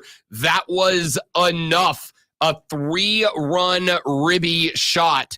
And that's all the Tigers needed last night. They get by the Guardians. That series now tied up at 1 game apiece. The Royals get the better of the Yankees last night. 4-2 was your final in that one. Carl Reagans got the start. 4 innings, 3 hits, 1 earned run, K'd 5 in his performance. More interestingly, the Royals hit the ball a lot last night. 11 hits recorded. They ended up forcing the Yankees to go through 8 different pitchers last night, meaning not only did you get a good spot, and yes, the Yankees have the day off to give some guys the opportunity to rest up. They brought in Cousins. He only threw 8 pitches. Hill only threw 3 pitches. It's not the end of the world, but when you can force a team to go through 8 pitchers in a night, it's going to help you out immensely. And that is exactly what happened last night to the New York Yankees. A good pickup of a win there for the KC Royals last night. Both of those series again tied at 1 game apiece. Both of those games those game 3s will take place coming up tomorrow. This evening, we go to our National League divisional series. The Phillies and the Mets tied at a game apiece. The Dodgers and the Padres tied at a game apiece. Remember, the DSR 5-game series. Couldn't ask for a better second round. We played you the audio from Tim Kirkshin earlier in the week. I told you when these playoffs started, I think anybody who makes it to the divisional round can win the World Series. And here we are with 8 teams across 2 divisional series, and we're all tied up at 1 game. All 4 series tied up at a game apiece. I don't think you can ask for a better setup than that. All 4 series, tied at 1 game apiece. We're going to pay attention to baseball quite a bit as we move to and through the end of the divisional series. Philly and the Mets tonight, 5:08. Dodgers and the Padres at 9:08 with the left coast start. Let's go to item number 3. The next biggest story to come out in college football is going to be whatever the results of the multiple antitrust lawsuits are that are being stared down by the NCAA. Well, now we have at least some sort of thought about the direction we are going in. Judge Claudia Wilkin, who is overseeing those suits, granted preliminary approval to the terms of an industry-changing antitrust settlement yesterday morning, accepting a series of changes made by attorneys representing all Division I athletes, the NCAA, and its Power 5 conferences. Wilkin initially raised concerns about the elements of the settlement. She said in a written notice a few weeks ago that she was concerned the settlement would limit future payments to players and fail to pass legal muster. But in a ruling she issued yesterday, she said that the settlement, quote, will likely be able to approve the settlement as fair, reasonable, and adequate, end quote. Wilkins' order also established a schedule for the remaining steps to finalize the deal, according to ESPN. Any athletes impacted by the settlement will have until January 31st to file objections or opt out. A final hearing to approve the deal is scheduled for April 7th of next year, which is coincidentally the same day as the men's college basketball national championship game. Back in May of this year, attorneys for all parties agreed to settle a trio of antitrust lawsuits that claim the association's rules are illegally restricting the earning potential of college athletes. The NCAA agreed to pay roughly $2.8 billion in damages to former and current college athletes. The deal also eliminates the restrictions on schools directly paying players, which has long been a cornerstone of the NCAA's amateurism rules. If the settlement is finalized starting next year, schools would be allowed to pay their players up to a certain limit. The cap is expected to start at slightly more than $20 million per school and increase on an annual basis from that point forward. So with this ruling and the fact that we now kind of have a settlement date, kind of have an idea of the direction that we are going to go, it does appear that that settlement will be levied by the midway point of next year. And I suspect it will not be long after that before the implementation of the settlement, an implementation that will see your favorite school begin to directly pay athletes, as well as allow those athletes to continue to make NIL deals elsewhere. So make of that what you wish. You're going to hear a lot of hosts today that are going to talk about this, and they're going to talk about how this is the end of amateurism. They're going to talk about how this is the end of college athletics. Just keep in mind that those same hosts were the hosts that a couple of years ago were telling you that the transfer portal is the end of amateurism. And we're telling you that NIL was the end of amateurism. And would you look at that? All those hosts that said, oh, it's the end of the college sports world as we know it. It's the end of the college sports world as we know it. They're all still on the radio today talking about college sports. Who'd have funked it? Me and Lonzo, who told you the whole time it's going to change, but it's not going anywhere. It's not, we all love college football. This isn't going to be the end of college football. March Madness is still going to happen next year. The College World Series is still, all the things that we love are still going to happen next year. They're not going anywhere. All right? Just take Take a chill pill, Phil. My mom used to say that's a weird sentence. It's not weird. I get it. It rhymes. It does rhyme. It Yeah, does. it's like 3 words in there. Well, that's 4 actually. 3 that rhyme. Okay. It was 5. Take a chill pill, Phil. 5 words, 3 that rhyme. Okay. All right. It's important that we get things right. Got to get the It's details also right. 7:15, and math is very difficult. Break. The Rob Brown Show, the fan upstate. You see. All right, guys, quick live, and we're coming right back. Stay right there for me, please, and thank you.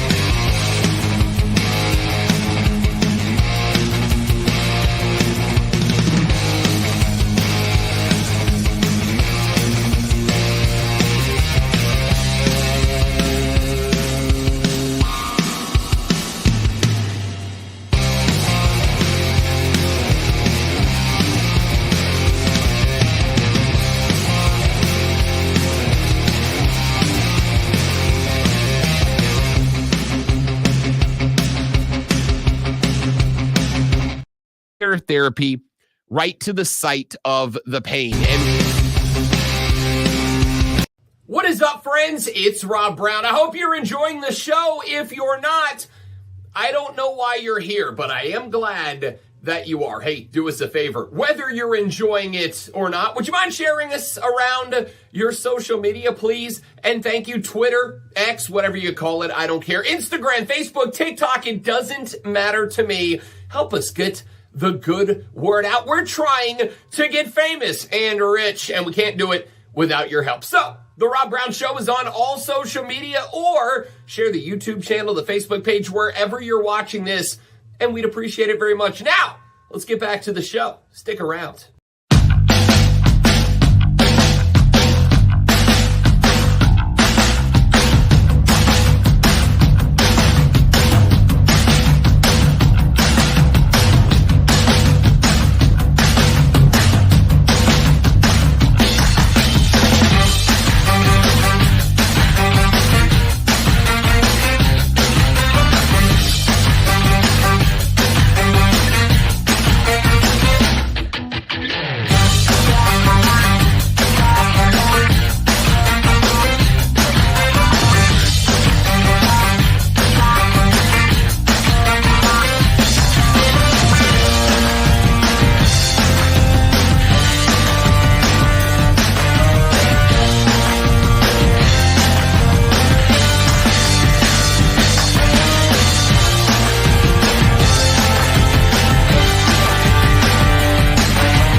Big Daddy. How you doing? Real good. Welcome back, ladies and gentlemen. The Rob Brown Show is on your radio. It's the Fan Upstate. Rob, the great one, Lonzo, with you. Be a part of the show. 844-326-3663 is the number. We talked a little bit about this yesterday, and I wanted to go on with it a little bit more today. I did not. I planned last night on rewatching the South Carolina Ole Miss game, and I did not do that because while my team was playing Monday Night Football. I did watch it in its entirety on Saturday afternoon, and I rewatched a sped up version, a condensed version on Saturday night. And I want to give some kind of overall thoughts on where we're at, what I saw. I've already told you my biggest takeaway from that game, which is I am devastatingly disappointed in what I saw. Devastatingly disappointed in what I saw. I was disappointed in the fact that you had an extra week to prepare, and the game plan just was bad. I was disappointed in a complete and total lack of discipline out of this football team. And I've made the point before that there is nothing wrong inherently with being a player's coach. There's nothing wrong with it. However, you can have a problem when you try to be a player's coach. And the problem that you can bump into when you try to be a player's coach is that you can end up in a spot where you've got a bunch of dudes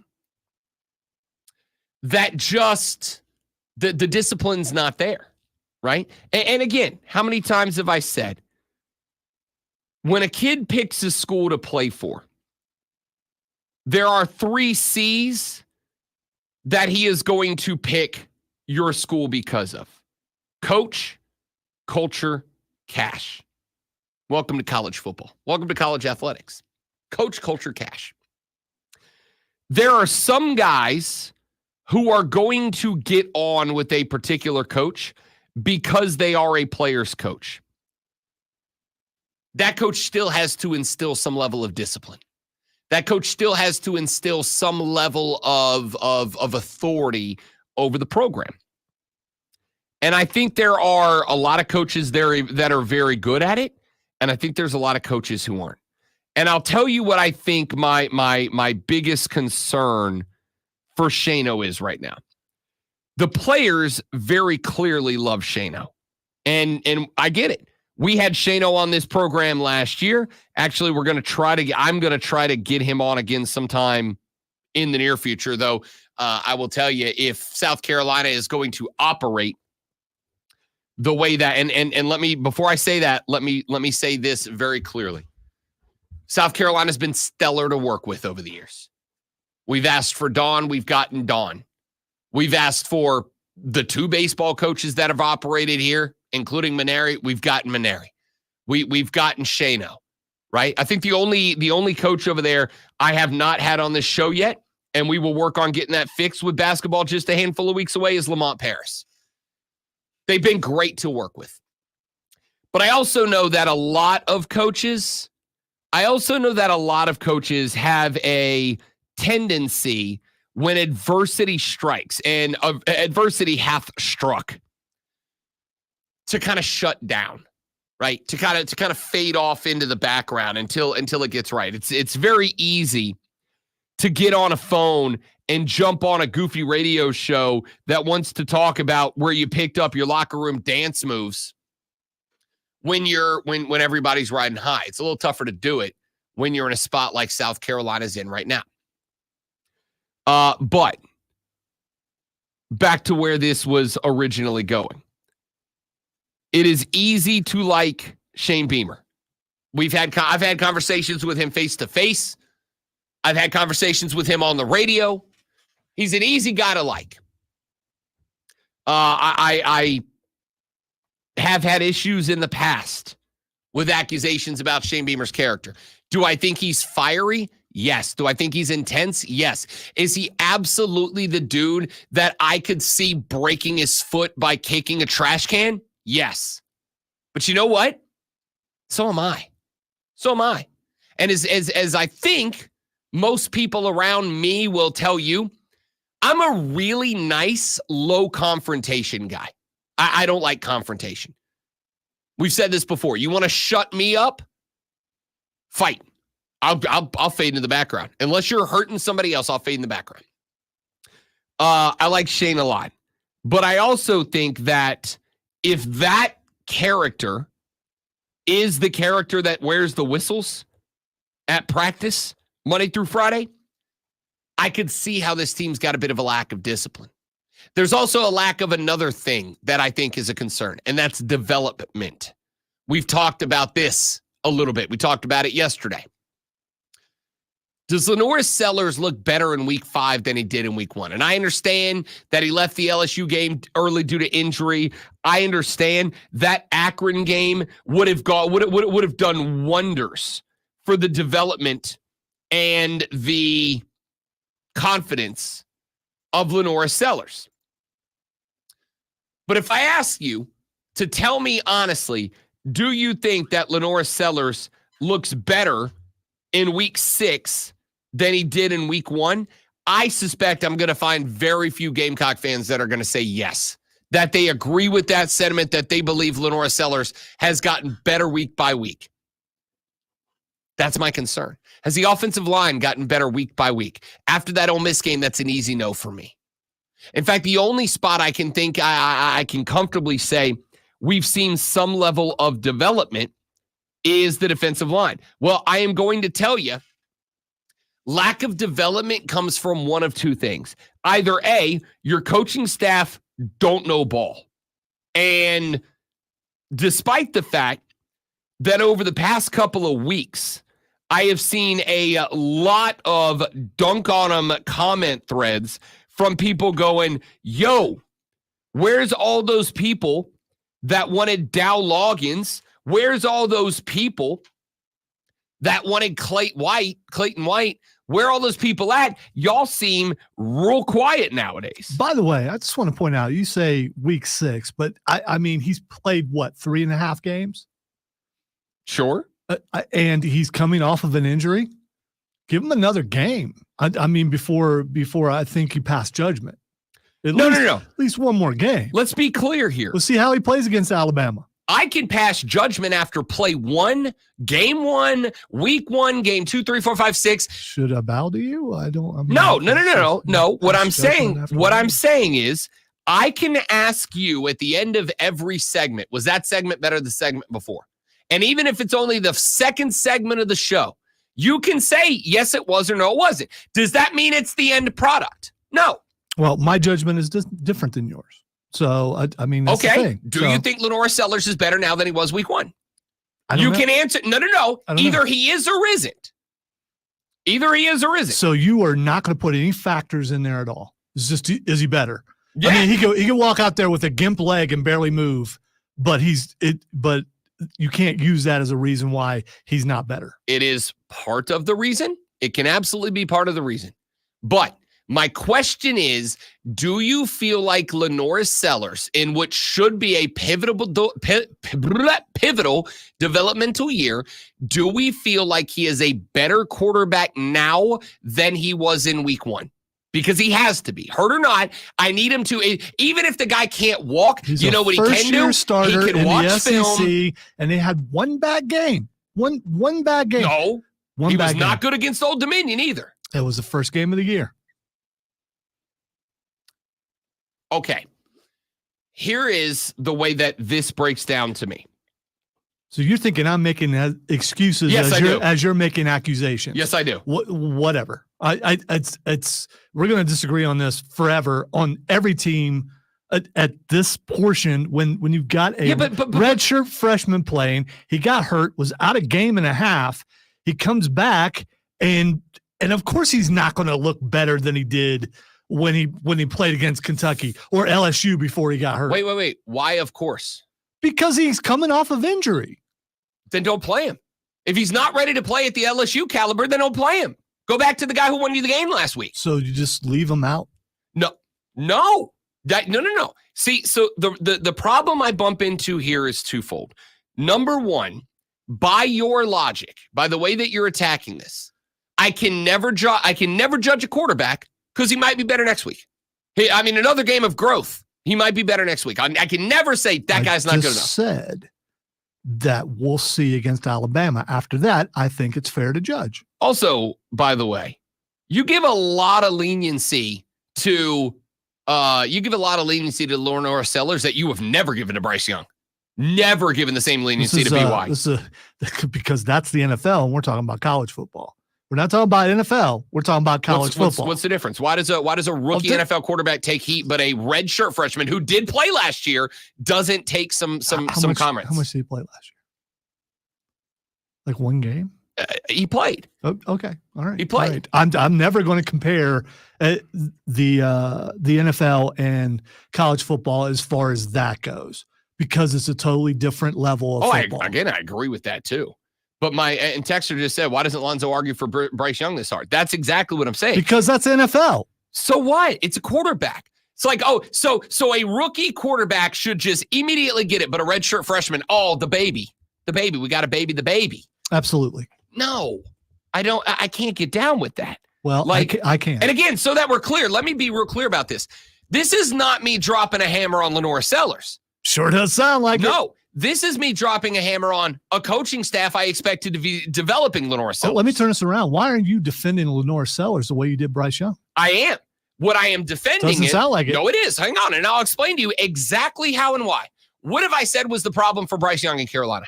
Did I say it was Bryce Young? No. I said it's a franchise who has failed to put him in a position to develop, failed to put him in a position to grow, to mature, to learn. They threw him into a fire. And so I am at the point now where I'm asking the same question. Is that true for Lenoris? Is this a failure to develop on behalf of the coaching staff? And by the way, not just Lenora Sellers, he just happens to play quarterback. Is Rocket Sanders a guy that looks like he's getting better week to week? Is the offensive line getting better week to week? Are the wide receivers getting better? If I went right now and asked 100 people to name me South Carolina starting wide receivers, how many people could do it around here?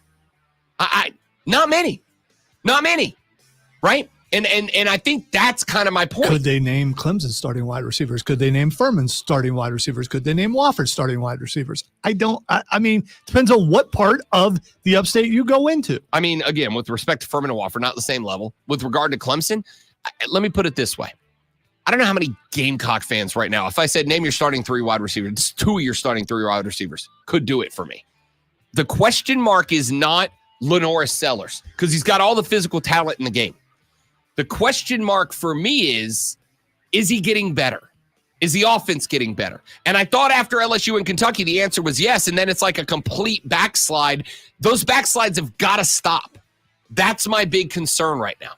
All right, your thoughts. Welcome, 844-326-3663. Back after this on the Rob Brown Show in the Fan Upstate.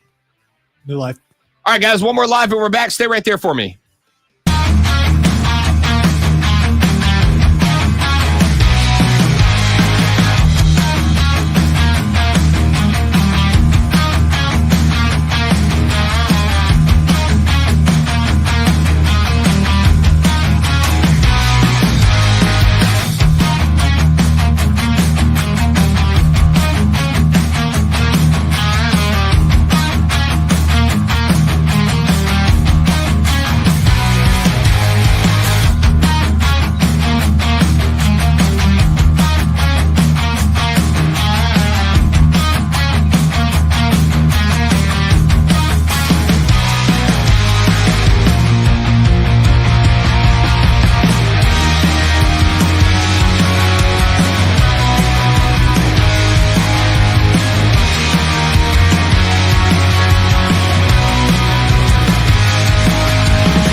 and what we've seen out of South Carolina, and we can even do so if you elect to do it over what we've seen the past couple of seasons.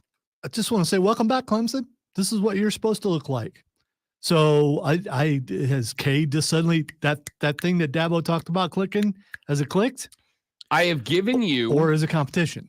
I have given you my theory on what has happened at Clemson. Some of you accept it, some of you do not.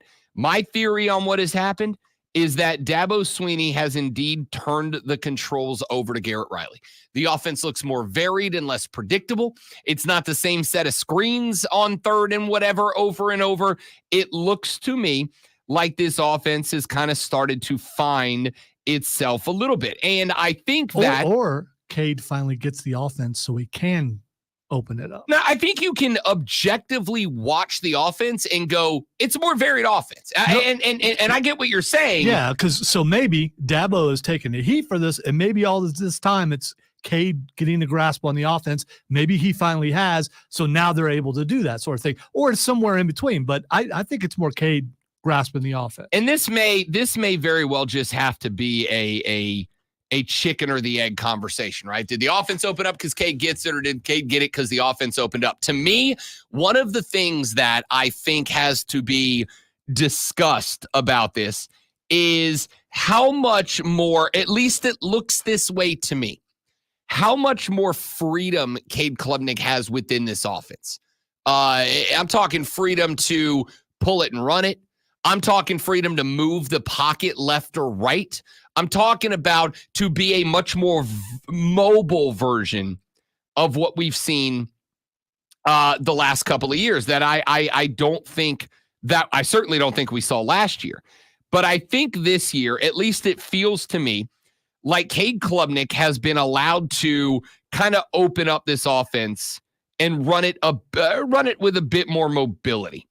And once we started to see that, all of a sudden, Cade Klubnik looks like the quarterback that he was supposed to be. All of a sudden, it looks like Cade Klubnik is the quarterback that we wanted him to be. All of a sudden, it looks like Cade Klubnik gets it. And so I think it's not unfair to ask the question, does the offense look more wide open now because Cade gets it, or does Cade get it so the offense looks more wide open now? All I can tell you is I'm seeing more. It's less predictable. It's less the Clemson offense and more the offense. It's not the same set of plays over and over. I think that part of the issue over some time for Dabo Swinney is that Dabo spent such a long time, specifically at the quarterback position, but around the entire field. I think Dabo Swinney spent such a long time being able to just out-athlete just about everybody that he was able to get boring and predictable. He was able to start going, you know what?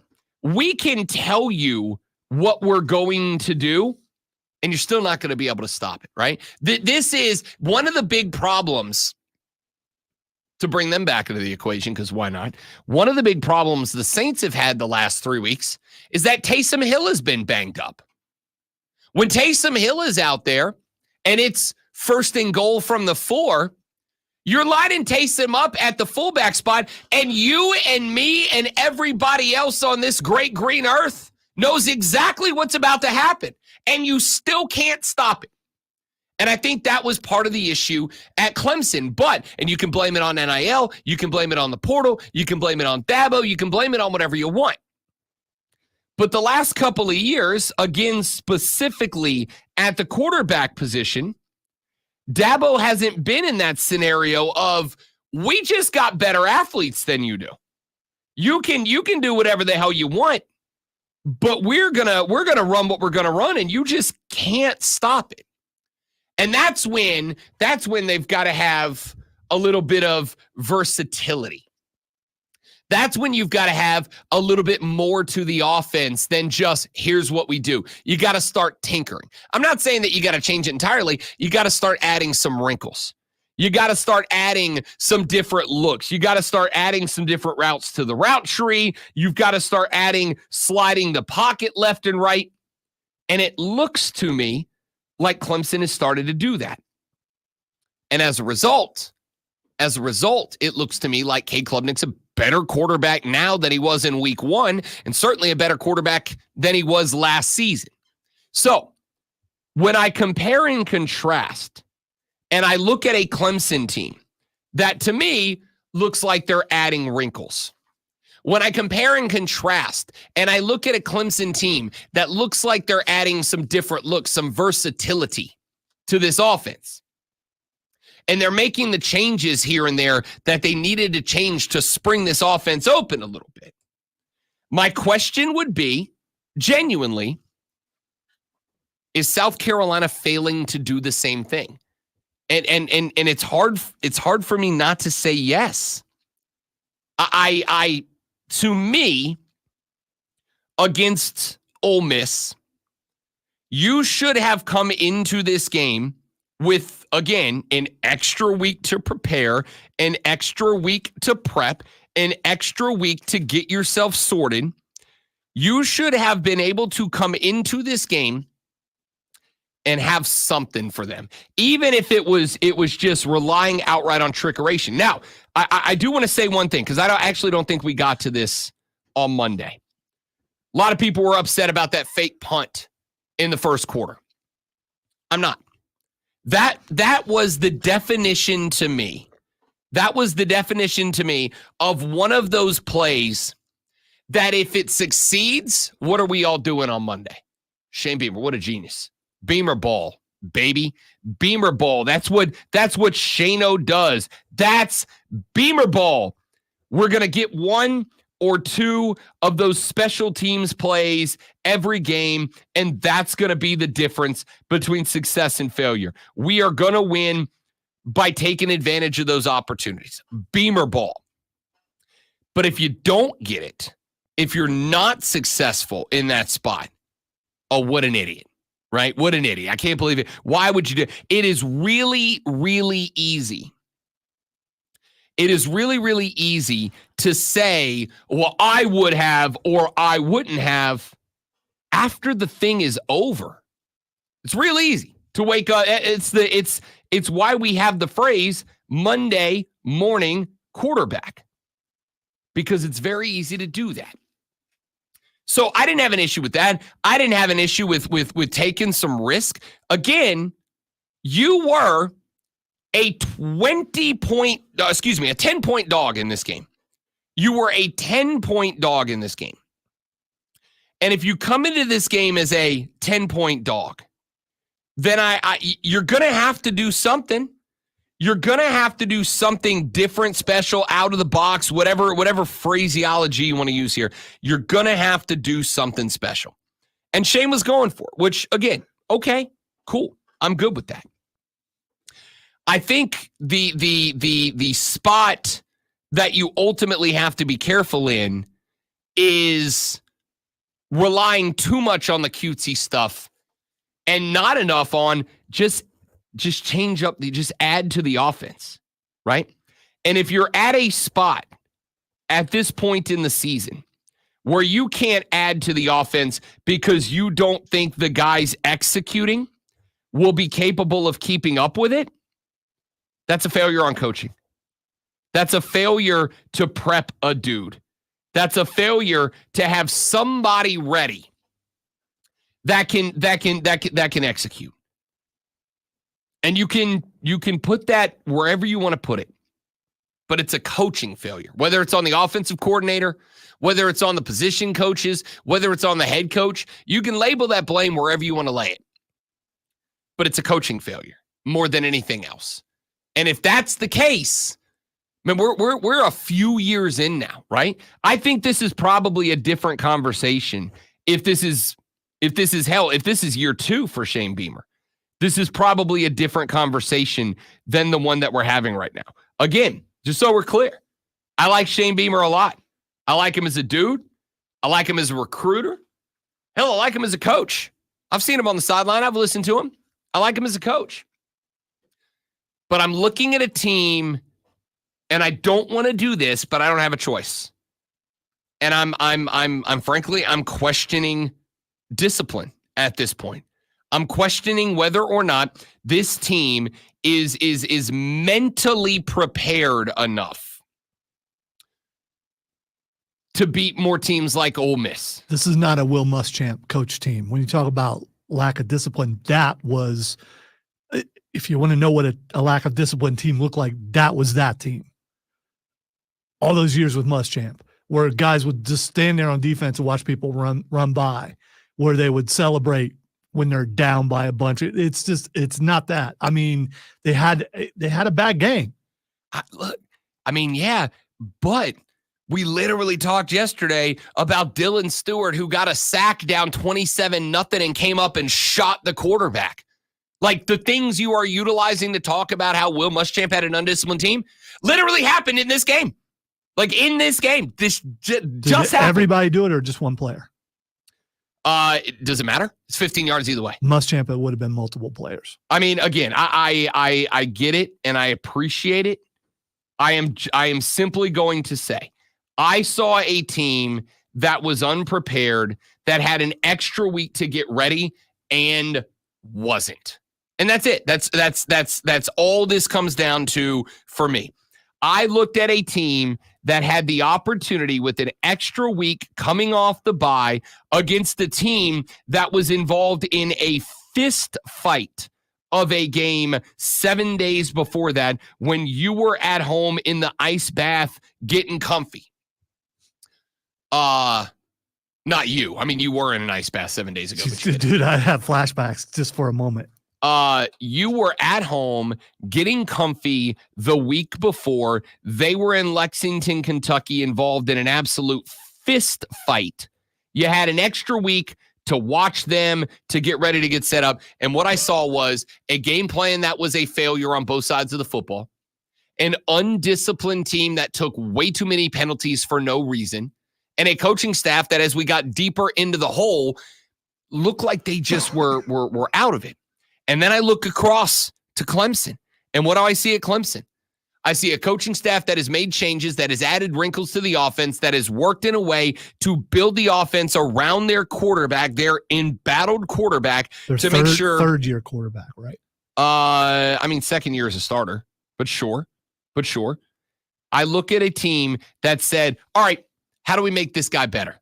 And I think regardless of where you stand on Cade Klubnik, we will all agree that he is better this year. Certainly better right now. And if that's the case, again, buck stops at the top, man. I don't know where else to put it. And that's my concern. What I'm not concerned about is that Lonzo was about to absolutely nail the hell out of the Sports Flash. Oh, pressure. The reigning, defending, undisputed Super Bowl champion Kansas City Chiefs took down the hapless Saints last night, 26-13. Patrick Mahomes threw for 331 yards and one pick, but both Chiefs touchdowns came on the ground. Kareem Hunt had 102 yards and a TD. Juju Smith-Schuster had 130 yards receiving, and Travis Kelce had 70. The Saints finished the night with only 46 rushing yards in the loss. Kansas City is now 5-0. New Orleans drops to 2-3. Both American League Division Series are tied at one game apiece after the Tigers won 3-0 over Cleveland, and the Royals down the Yankees 4-2. Both game threes are tomorrow.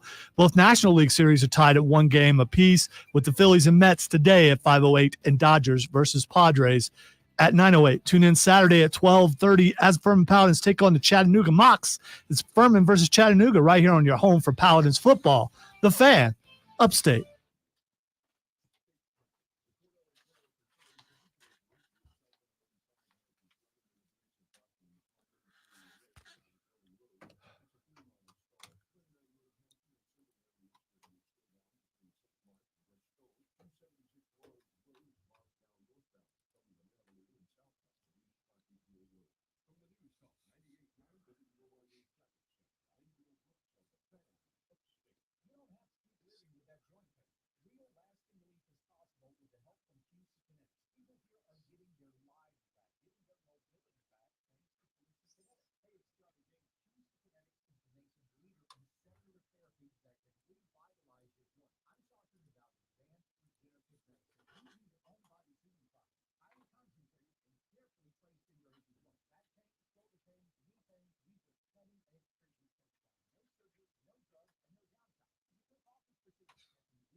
Paul, this is bad. Kelsey's coming out. You're coming out. Change your prediction, Paul. You can change it. What's going to happen? Who's going to score? I'm going to say, Oh, yeah. Oh, no. Oh, really is a bad prediction. You think he's going to run away?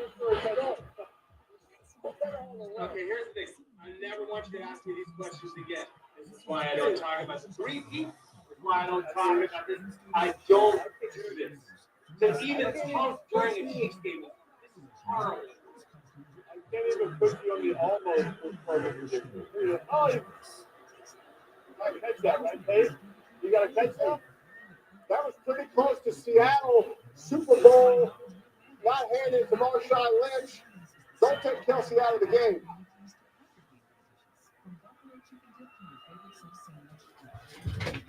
Oh, hey, what? Oh, yeah, that's the drop interception reaction right there.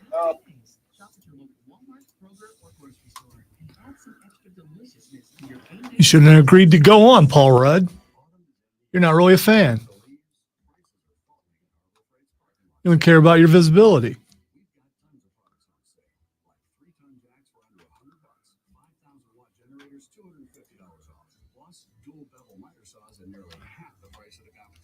And after that horrible showing in the last Ant-Man movie, you need to work on stuff. That wasn't his fault. It's the writer's fault. Are you watching the same thing I just watched? Well, I have it in the Blitz. I need to make sure I have the.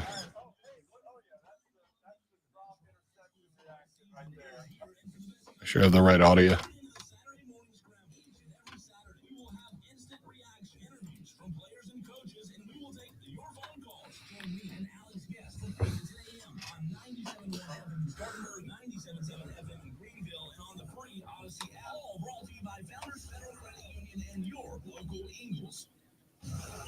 Your morning jolt of sports. It's the Rob Brown Show. I wouldn't mind. I know we're on record talking about Cooter, Jimbo Cooter, and we're talking about Thomas.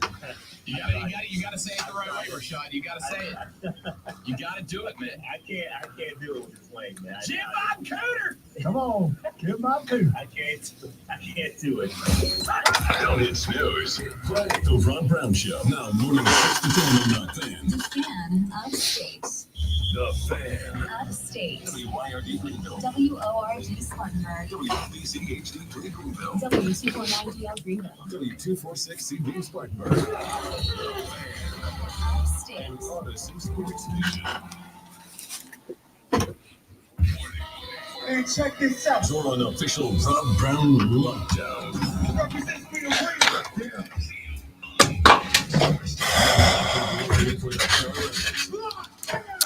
That was extremely bad. That was I mean, really that's bad. embarrassing. I mean, Yes, you know. that was. I'm glad that wasn't on the stream. Most impressive. No, it was not. Welcome back, ladies and gentlemen. The third hour of the Rob Brown Show goes now. It's the Fan upstate. How do you do, upstate South Carolina? What up, America? Howdy, world.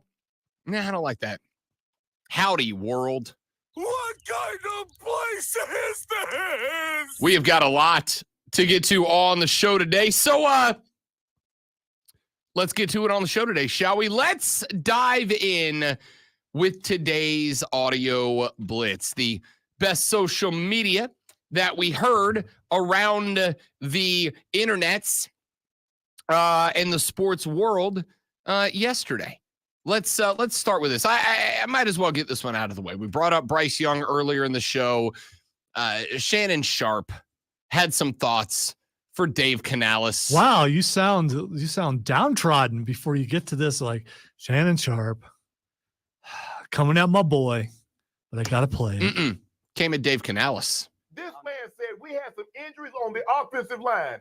let's put our quarterback that we benched, who's dealing with confidence issue, who had been sacked and battered damn near more than any other quarterback in the NFL in his first 18, 19 starts. Let's put him behind a banged up, battered up offensive line, and let's see what he can do. Man, Dave Canales, you should have just kept that to yourself. I wouldn't even said anything. Hold on, Shannon. You missed the worst part. He said he wanted to protect Andy Dalton. Not Andy Dalton. Yes! Andy Dalton. He wanted to protect Andy Dalton. I mean, you can't make this stuff up. Clearly, you can tell he's out on Bryce. Listen, here's the deal. Right now, this is the worst franchise in football. Worse than the Browns? Yes. This man Oof. said we have. Oof. All right. Here's the thing. That's Oof. That's exactly what he said. They're done with Bryce.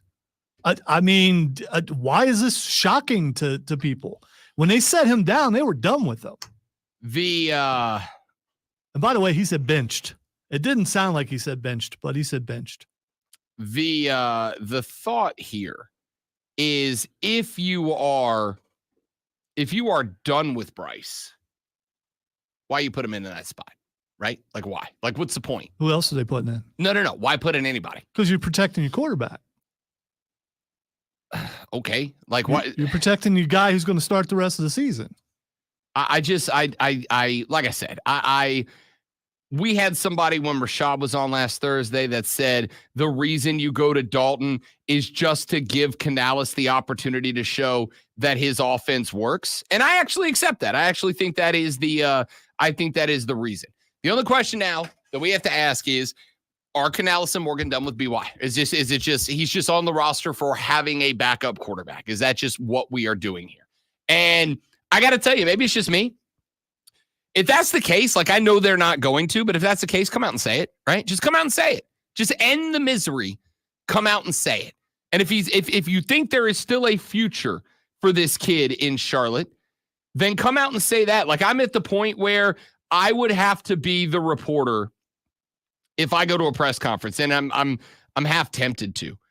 I would have to be the reporter that would just have to ask Canales in a postgame presser, hey, is there a future for Bryce Young in Charlotte? Just yes or no.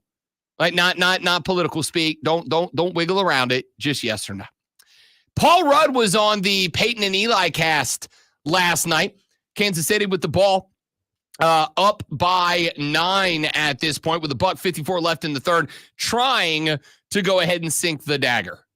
Oh, no, Paul, this is bad. Yeah. Paul, this is bad. Kelsey's coming out. All right, you can change your prediction, Paul. You can change it. What's going to happen? Who's going to score? I'm going to say Juju. Juju? Oh, no. Oh, no. I think Paul really is a bad predictor. You think he's going to run this for a touchdown? He's going all the way. Okay, here's the thing. I never want you to ask me these questions again. This is why I don't talk about the three-peat.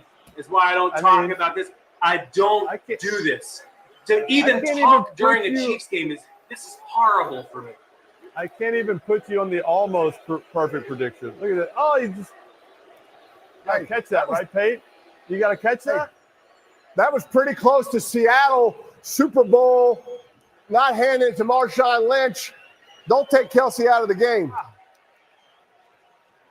Paul Rudd is just a dude. He's just a dude, right? Like, who's going to score? Immediate interception the other way. He's like, stop talking to me. Don't talk to me anymore. Don't ask me these stupid questions.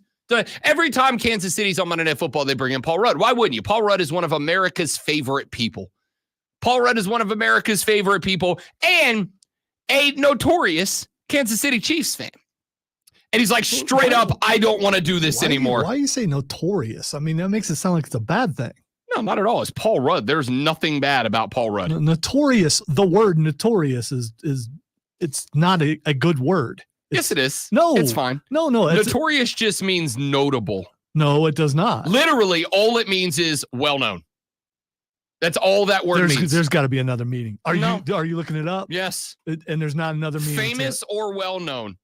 Okay, fair and fair. Second line is typically for some bad quality or deed. Thank you. I don't accept it. Way to omit. Fine. Paul Rudd, famously a Kansas City Chiefs fan. That's better. All right. Either way, the point here, don't come after anything Kansas City. Lonzo will be on you like white on rice. I could be that guy today. I have not been that guy today. Be that guy. I don't care. No, you can't hurt my feelings.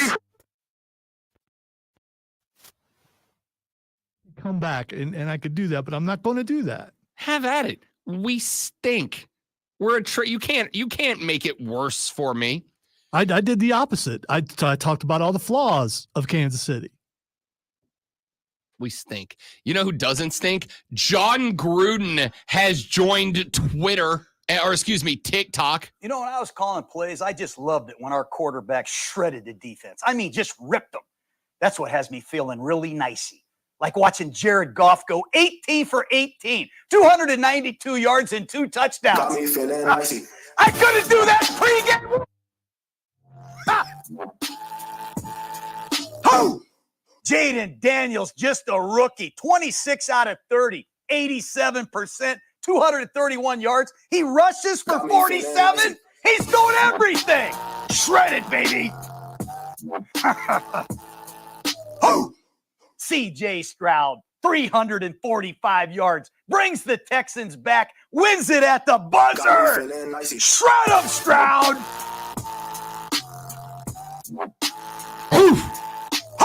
Oh, missed it. Baker Mayfield coming off a tough loss, 345 yards in the hot, humid Tampa Bay weather. Heat them up, Mayfield. Keep shredding them, baby.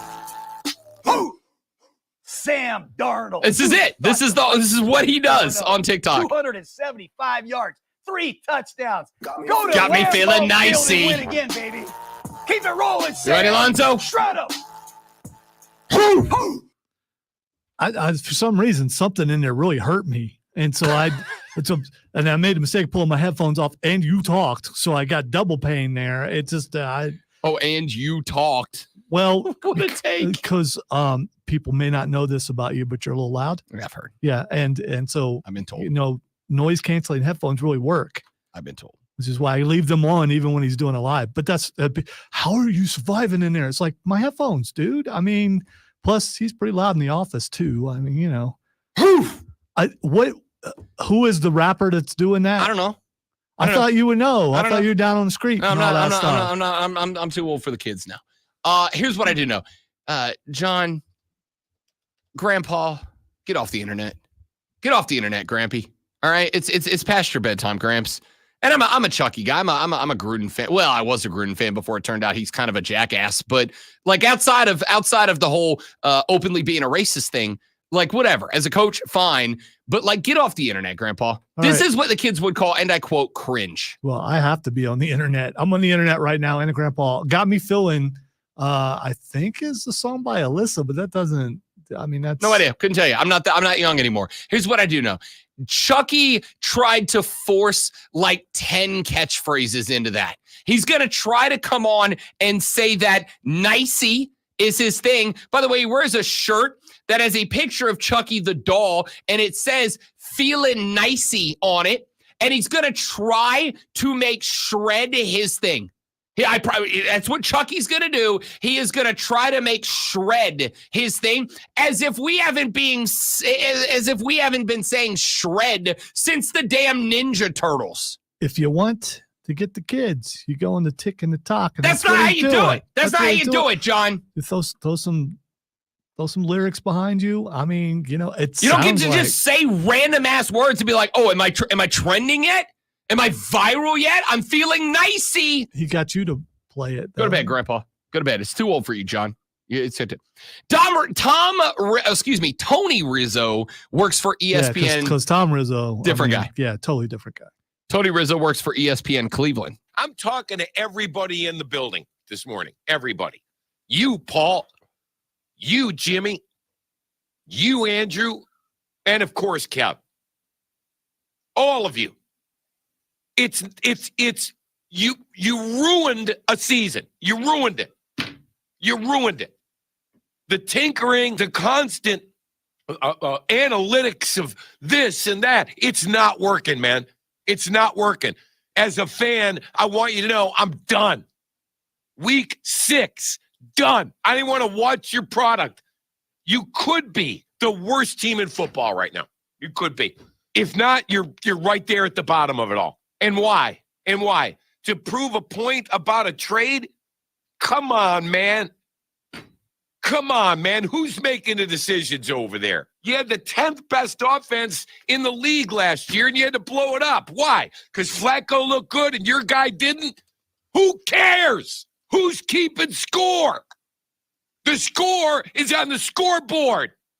You know, I very frequently accuse dudes with microphones of false outrage, of faux outrage for the sake of getting attention on the internet. I frequently, because it is part of the gig. You work here on the show, here on the station, here in this didn't industry. Get got, did you? Did you get got by this guy? No, Tell me you did not get it got. It wasn't just this clip, but he's a liar. Now, if he's from Cleveland, which I don't know if you can be Tony Rizzo and be from Cleveland. Maybe you can. If he's from Cleveland, how's this any different than what Cleveland's been like forever? Because you got, much like the Saints in weeks 1 and 2, the Browns teased you a couple of years ago that maybe they were pointed in the right direction. Yeah, when Baker Mayfield was there. Right. Yeah, and then you got rid of Baker because you didn't want to win. There's also, here's the problem that they're having, right? In fact, I'll even here's Greeny and Hembo telling you what the actual problem is. The headline from that game was not the quarterback of Washington.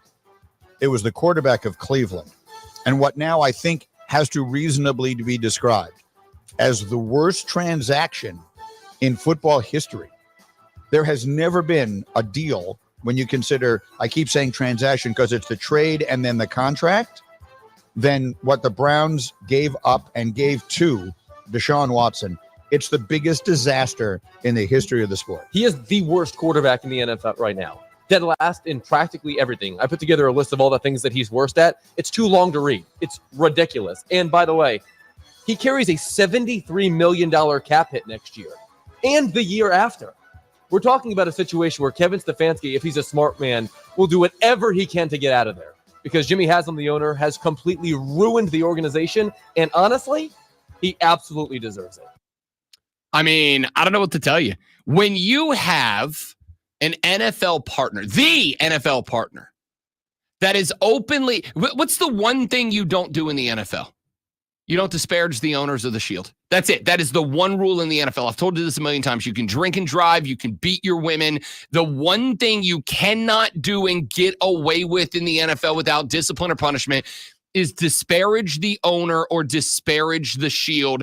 And now you've got one of the league's biggest partners having a cat get on the air and straight up say the owner has, quote, ruined the organization, end quote. We are beyond the point with the Cleveland Browns. We are beyond the point where it's haha funny jokes anymore. We're beyond that point. It is at a point now where it is so bad that even people who are routinely and consistently told you do not disparage the owners of the league are just out there calling them the worst. That's spectacular, man. It's spectacular. How bad does it have to get to make that happen? Will Richard is the kicker for the Minnesota Vikings. He is a former kicker for the University of Alabama. And he was asked a little bit about his relationship with Nick Saban. Yeah, definitely very serious, but there is some times where he'd like to open up. He liked to make a lot of D's Nuts jokes. That's something that not a lot of people know about him.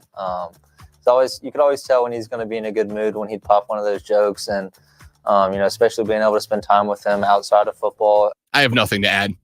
I just needed you all to know, as now I know, that now Nick Saban appreciates a good cultured joke.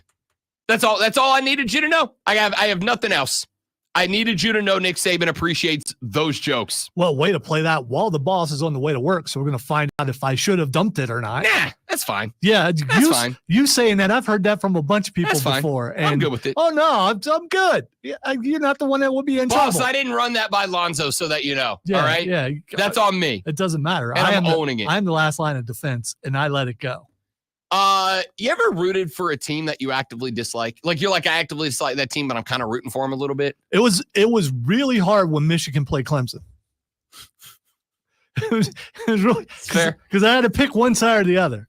I am rooting and for. I will let you know. Still haven't decided? No, I picked Michigan. To hate? No. I root for? I rooted for Michigan to beat Clemson. Good God, man.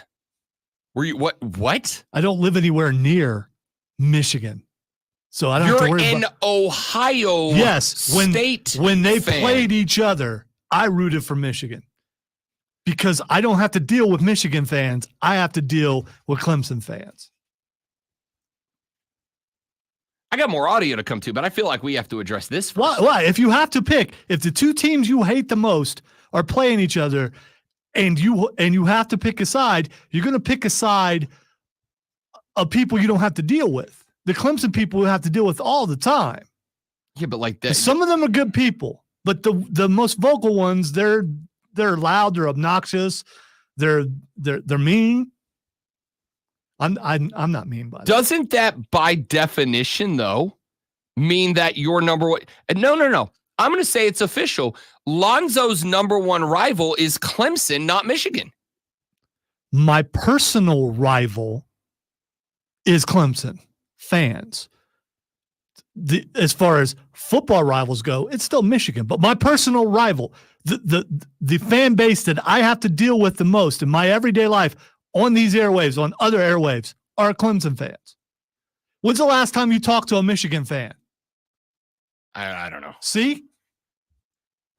I'm a little, I don't know what the right word, taken aback, stunned, shocked, Do you have surprised. any personal rivals other than me? The Atlanta Falcons. Okay. Oh, other than you personally? Yeah. You're not personal, my rival. personal. Of course we are. I didn't know. I Yes. root for your success. Great one. While we're together, I get that. No, that's not true. I rooted for your success before we were together. Okay, fine. Here's the thing. My knocking heads with you doesn't mean I don't like you. So Atlanta fans, those are the people you get in the most arguments with. Those are the people that you have to deal with in your circle when you go out and stuff like that. As the NFL goes, Has an Atlanta fan ever showed up wanting to fight you? No, an Alabama fan did once. Okay, Clemson fans used to all the time, especially Clemson women. Well, you make them mad, they want to show up and they want to go. Those damn Clemson women. Yes. I got nothing. Texas said, doesn't matter what the reasoning is, Lonzo, you should have your Ohio State fan card pulled immediately. And I got to tell you. First of all, I could care less what Rob's about to say about that. I could care less what you say about that texter. It's just like being a man. I define what that is. I define what being a fan is for me. There's no such thing as a fan card. And if there was, you ain't man enough to take mine. So there's a couple of things there. And I know we're late. We got to go to a break, but I do have to address this. While I 99.99999% of the time agree that like you define it, there are certain things about being a man or being a fan, which I do think are kind of universal. All right. You are not a man if you don't handle your responsibilities. You are not a man if you abuse women. You are not a man if like there are certain universal realities that I do think you have to meet or else you are not a man. And I do think there are some universal responsibilities of being a fan. Not everybody has to outwardly display their fandom the same way.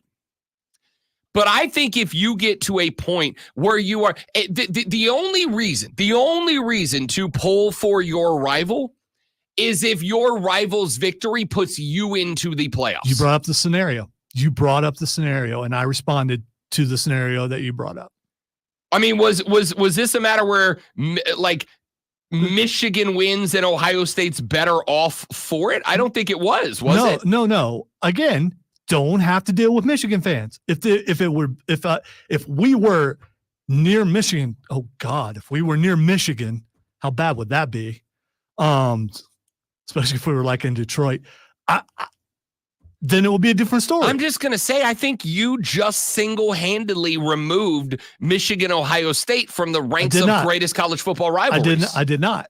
And you can try to twist. You can try to do that thing that you're trying to do. Not going to work. I'm not twisting anything. But I appreciate you trying to twist it. I just said Michigan's still the biggest rival as far as on the field goes. But my personal rivals, this is me. The people that I have to deal with that I consider rivals are Clemson fans. Those are the people. Michigan fans have never showed up and say, I want to punch you in the face. Clemson fans have done that.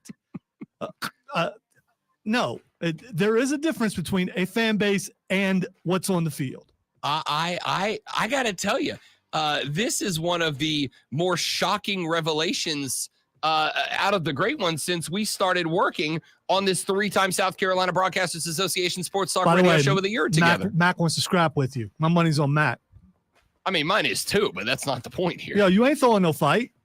I didn't say I'd throw it. I just say I'd lose. I'm a softie. What do you want? I got the soft hands of a scholar and the bleeding heart of a lover. Steven, I said there are some classy Clemson fans. I love you, Steven. I'm not talking about you. Joe is on the line. 844 fan phone 844-326-3663. We'll take that call and yours when we come back on the Rob Brown Show on the Fan Upstate.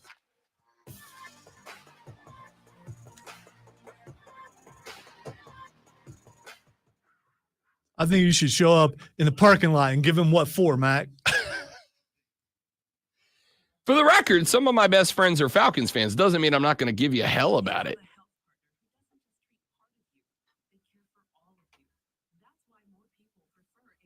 You're trying to do a Mark Ryan thing on me. And no, I'm not. I am not going to allow it. I will fight with every ounce of my being against that. I'm absolutely not trying to do that. I made my way out of that hell. I'm not going back to it. I'm absolutely not trying to do anything. I am stunned. Speaking of hell, guess who's in Michigan now? I am genuinely stunned that if Michigan plays Clemson, that you rock the maize and blue. Ain't no strays, Mac. Those are point blank. I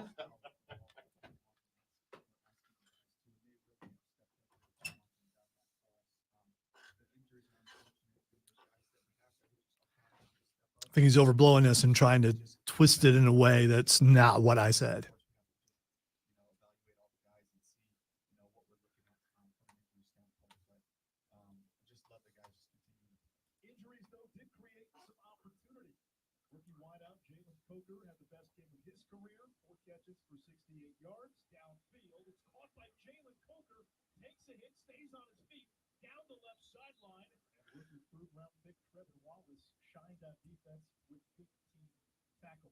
Carolina hoping to get some healthy bodies for week 6, with Ian Thomas and Dane Jackson getting close to a return.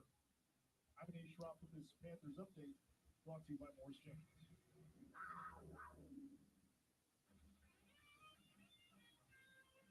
For the News Talk 98.9 WORD Weather Center, here's the Carolinas' most trusted forecast on the Fan Upstate. For today, we'll see a mixture of clouds and sunshine with highs in the mid-70s. For tonight, clear. There you go. Wednesday, warm sunshine, a high of 76. And for Thursday, in the low 70s. I'm meteorologist Michael Carroll on the Fan Upstate. Figuratively, of course. And if it was on a video game, he's not good at that either.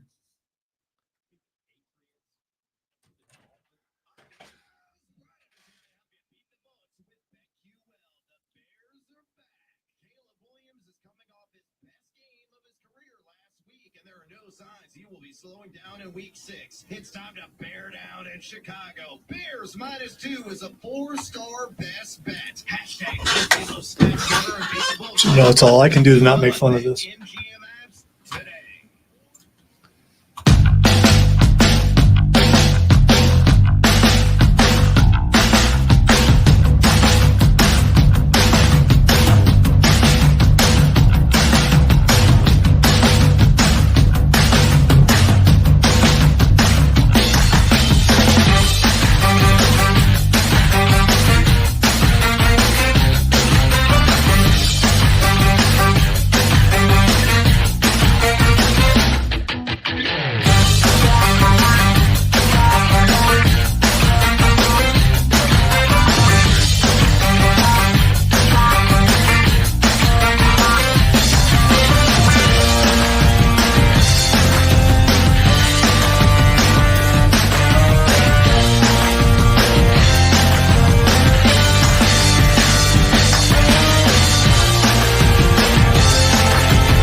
I am appalled at the accusations, Mac, that I would make fun of anyone. The audacity. What I do is I express truths of life. And if they may have a little humor in them, that's because you find them humorous. I do not intend them to do that because I am not a funny person.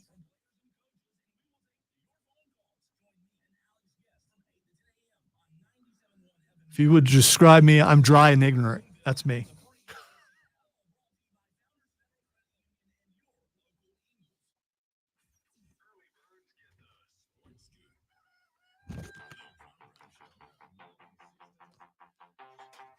Jersey Joe texted, said couldn't hang on the phone line because he had to go in for a dentist appointment. Well, that's offensive, Joe. Well, here's the thing, Joe. Dentist appointment? They've got radios in there usually. Yeah. You could just ask them to turn us on.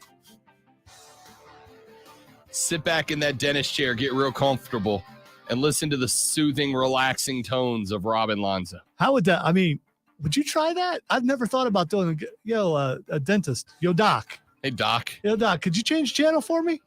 I had to do I don't know how many years ago, a few years ago, I had to do I had to get an MRI. I don't even remember what it was for at this point, but I had to get an MRI for something. And if you ever got an MRI? Yeah, those suck when either you're fat or claustrophobic or both, at the same time. When they say, let's go to this open one. Okay, that won't be so bad. And then it's like right down on your arms can be out. Yeah. That's how it's open. If you've never gotten an MRI, effectively, they jam you into this little tube and you can't move for like half an hour, like at all. You can't move. You have to be perfectly still for like half an hour. And so when I got mine a handful of years ago, they're like, do you want us to put some music on for you? And I was like, you know what? I'd actually like you to, like, we can put a radio on. You can listen to whatever you want. I was like, okay, can you put it on? And I asked them to put it on the local sports talk channel. This was back in Florida. I asked them to put it on the local sports talk channel, and like they finished up whatever show was on, and it rolled over into the next show. And the guy comes on, and he's like, I'll do the best I can. The guy goes, welcome into the SEC Tailgate Radio Show. We're talking SEC football and nothing else for the next 3 hours, y'all. It was like, oh, no. And I'm like, once you're in the tube, you can't get the doc's attention. You're just in this metal tube. So it's like, I had to sit there for half an hour listening to Arkansas football commentary. Oh, dude, I want genuinely, I'm like, can you guys like turn up the x-rays and like knock me out with them or something? Is there something that can be done here? Well, and those MRI machines, they are very, very loud. They are. And that guy bleeding through that, that would be just imagine a combination of like bzzz and Tennessee. Relentless. You can get some of that radio around here elsewhere. Oh, I know you can. If you want it. I can. First show I ever did was the exact same thing, just without the twang. They got that on Tennessee, right on up the hill there in Arkansas, taking on them Hogs. Woo! You know, it don't mean a thing if it ain't got that twang. Golly. So Lonzo said in something that was very revealing in the last segment that it's nothing I haven't said before, but maybe this is the first time that you're hearing it. Not to me. But let's see if you get it right. Because you're trying to mix it up before we went to break. I will be as forthcoming with the information as I am capable of doing. Alonzo may correct me where necessary. I expect hand gestures. Lonzo said in the last segment that due to the fact that he does not have to deal with Michigan fans on a regular basis, but does have to deal with Clemson fans, whomst he finds a majority, though not entire populace of, obnoxious, I believe was the word that he used. And the fact that he has to deal with them. They also like to fight. So, yeah.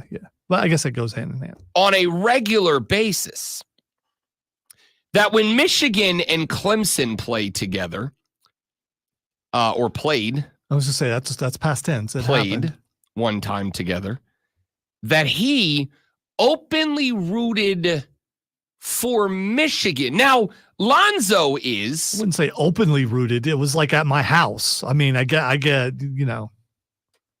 Lonzo rooted for, openly, privately, publicly, or not, the Michigan Wolverines. Now, for those of you who don't know, which is, I assume at this point, none of you, Lonzo is a fan of the Ohio State University Horse Chestnuts. Famously, the numero uno rival of the Michigan Wolverines. And Lonzo not elected. lately, unfortunately. They're going to be bad this year. Badder this year. Lonzo has decided or had decided for that one particular game that he would rather root for the rival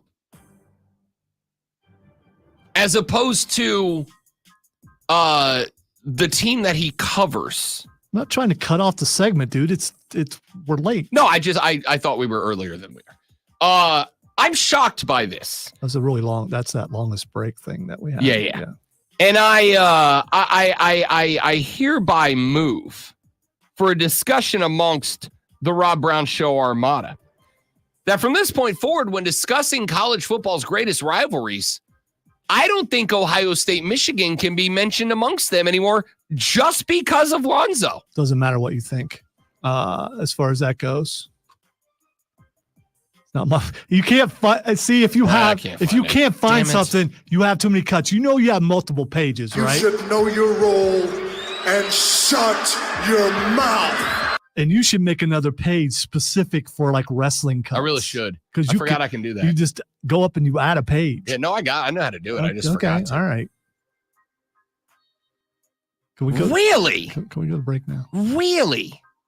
That's unbelievable to me. Football when we come back on the Rob Brown Show on the Fan Upstate. What? New life. All right, guys, one more reading. We're back. Stay right there for me, please, and thank you.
friends? It's Rob Brown. I hope you're enjoying the show. If you're not, I don't know why you're here, but I am glad that you are. Hey, do us a favor. Whether you're enjoying it or not, would you mind sharing us around your social media, please? And thank you, Twitter, X, whatever you call it. I don't care. Instagram, Facebook, TikTok, it doesn't matter to me. Help us get the good word out. We're trying to get famous and rich, and we can't do it without your help. So, The Rob Brown Show is on all social media, or share the YouTube channel, the Facebook page, wherever you're watching this, and we'd appreciate it very much. Now, let's get back to the show. Stick around.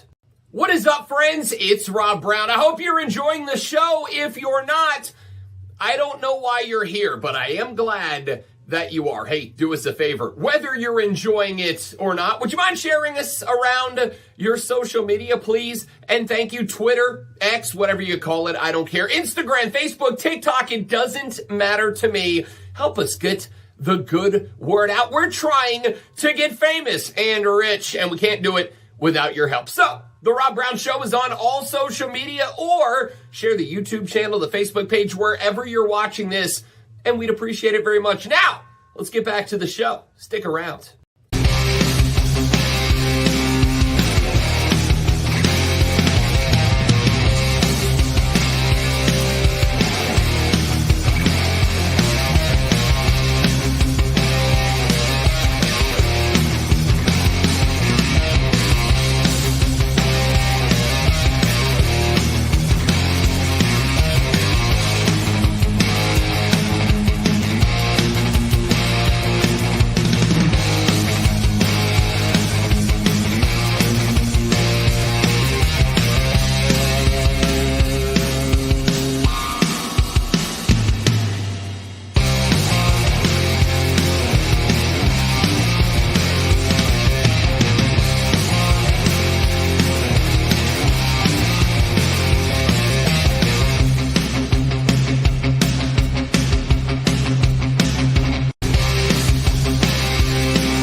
The power's back on.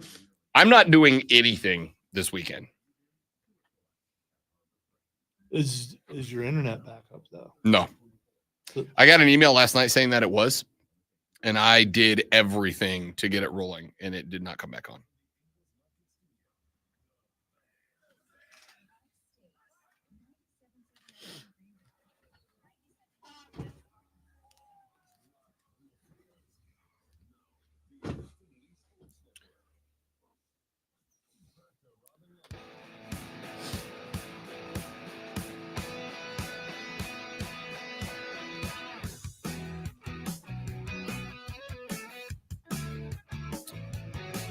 It is the Rob Brown Show. It is the Fan Upstate, wrapping up hour number 3. Kirby Smart, fair or foul for this commentary after Georgia's home game this weekend? It was a great victory for Georgia. Tell you what, it was hot out there today, Shock. And if anything, to be honest, I'm a little disappointed. And I'm probably disappointed in our fans for the first time that I thought there was, a lack of really affecting the game, crowd noise wise, passion and energy. And hey, it was hot, but our players got full pads on, helmets, pads, and it's hot out there. And they're pushing, trying to have a home field advantage like we've had when we played against teams. And I can't get crowd noise, and that's frustrating for me. So I just be honest about it. I think we got to do a better job as fans. And I know I got to do a better job as a coach, but we need these fans to support us, and these players need them behind them. Shouldn't have lost. They didn't lose. No, the week before. Oh, the week before. Yeah, you shouldn't have lost. I'm gonna tell you the truth. I mean, you lose, you're gonna lose some fans when you do that. Kirby is about to learn something that a lot of coaches learn. Norvell learned it after last year. Saban learned it during his time at Alabama. Meyer learned it during his time at Florida. A lot of coaches have to learn this lesson. Do you know what the problem is with and this is going to sound so bad. I don't care. It's true. I'm right. You know what the problem is about raising the bar? Nobody wants the bar to go back down, right? Nobody accepts when the bar goes down. I have said, I mean, you can talk to Clemson about that because sure. that bar was up there for a while and then they'd had a drop off, and who knows, maybe they're back now. We'll see. But they definitely know about it. I've made a joke for years, though I also kind of have to be honest. Not here, but I got to be honest. I have told people in the past, do the job that you are paid to do, not the job that you are asked to do. And the reason why is because if you're paid to do X and you do X and then you do plus Y, guess what happens? Plus Y is part of your job now, right? And I don't care if it's winning a national championship or a Super Bowl or whatever. Once you get to a certain spot, that spot does not become a bonus. It becomes an expectation. That's just reality. Anybody who's ever had a job knows. If you pick up this thing over here and make it part of what you do, then it goes from, can I ask you to do this thing, to, hey, do this thing. It becomes part of your responsibility. As far as coaching goes, when you raise the bar, like Kirby Smart did at Georgia, when you raise the bar, you don't get to raise the bar and then a couple of seasons later drop the bar back down. Hey, guys, we had a real good run. You guys should enjoy what we had. You should have Dabo Swinney literally tried that. Remember, what was it, last offseason? Dabo Swinney literally tried do you guys understand how good we had it here?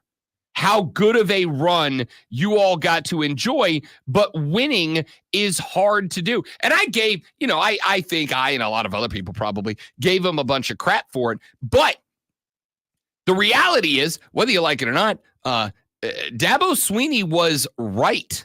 He was right.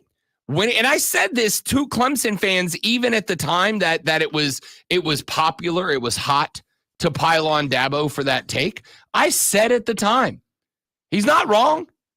He's not wrong. Winning is tough in college football. That's why so few schools do it, and that's why so few schools ever reach a spot where we would have the audacity to label them dynastic. But Clemson fans, you got to experience that for a little while, and I hope you enjoyed it for what it was. Here's the issue Curb's having at Georgia right now. It's a good team. It's a real good team. It is not a all-time team. It's not a team that we're going to be talking about years from now. I don't think. It's not a team, I don't think, that 2, 3, 4, 5 years from now, we're going to look back like we did some of the Georgia teams of days gone by and go, golly, remember that 2024 team? And the unfortunate part for you is you raised the bar to where perfection is the expectation. And it will come back down. But it takes a very long time for that to happen. And Kirby is learning, I think, what Dabo picked up on, I probably already knew, but what Dabo picked up on last offseason, which is it's not an easy thing to do to look at a fan base that has remarkably high expectations of you and say, yeah, I need you to be better. And you lost the week before, as Lonzo pointed out astutely and correctly. You lost the week before in a game that you had won. And all you had to do was not. Now, granted, you let arguably one of the best 2 or 3 receivers in college football beat you on a stellar play. But you lost. And they expect perfection at this point. So I'm gonna say what Kirby said is very fair, right? Because Athens is supposed to be one of the most difficult places to play in college football. And this past Saturday, I didn't watch all of Georgia's game because, let's be real, who cared, right? But you raised the bar, Curb. And when you raise the bar is expected to be met. Since we are talking about Georgia, of course, my phone is listening, so my feed just did you see that Georgia wide receiver Kobe Young was arrested? Can I guess why? Was it reckless driving? No. It's charges of battery assault on an unborn child. Oh. Yeah. Oh. I liked it more when we were having a joke. That's why I was shaking my head like, no. Yeah. We just got a text. Texter said, yet another Georgia player arrested, Colby Young. Scott, that's from Scott in Simpsonville. Scott, appreciate you keeping us up on that, bud. Yeah, that's not great. I'm going to tell you right now, Georgia is treading. My apologies for not breaking the glass. No, it's all good. Yeah. It's all good. Georgia. If I had, that would be breaking news, and breaking news will be brought to you by BetQL. Be a better, be smarter, and beat the books. And don't forget to listen to Bet for the Cycle every Saturday from noon to 4 on the BetQL network with myself and former MLB player Cody Decker. And of course, grab the BetQL app and listen to the BetQL network all the time for free on the Odyssey app. Georgia is dangerously close to grabbing the reputation that the University of Miami had back in the early 1990s. But I'm going to go a step further here. And say it will not be as easy to navigate the landscape of college football with that reputation as it would have been for Miami in the early 90s. In the early 90s, I'm not going to say that element of the culture was celebrated, but it was not necessarily admonished the way that it is today. Today, you act like that and you let stuff like this happen, especially if it happens over and over and over and over again. There was, Lonzo and I have talked about this before, a number of years ago. There was a thing that I think it was every Saturday should be, or every day should be Saturday. I don't remember who it was, but there was an online outlet or whatever a handful of years ago that used to run the Fulmer Cup. And the Fulmer Cup was basically, they tracked the number of arrest and disciplinary measures legally that different college football programs had during the offseason.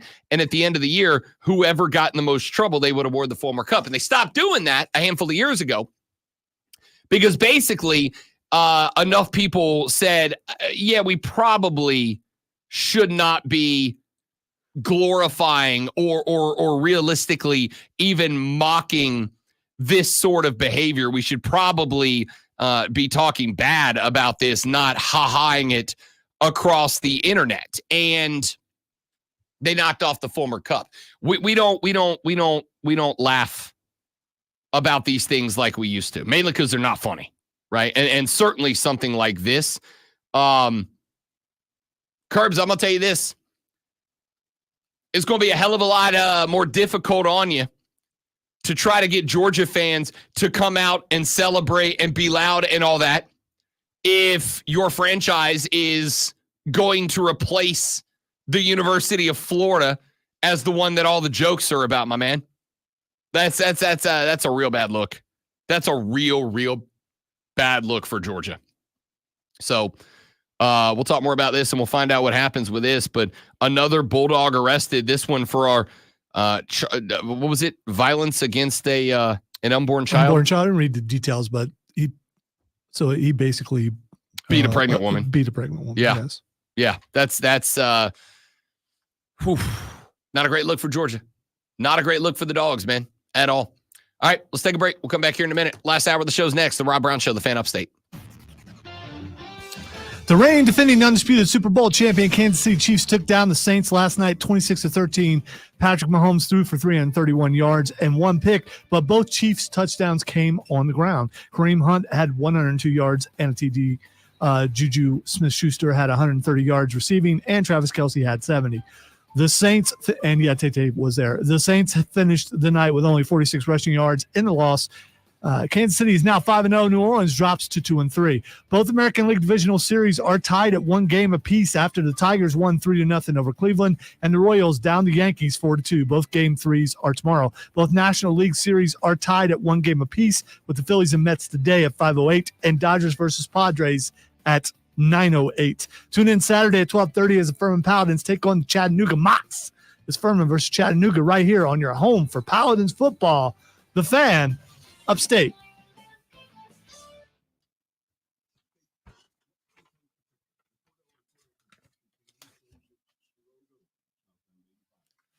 Let me paint the picture.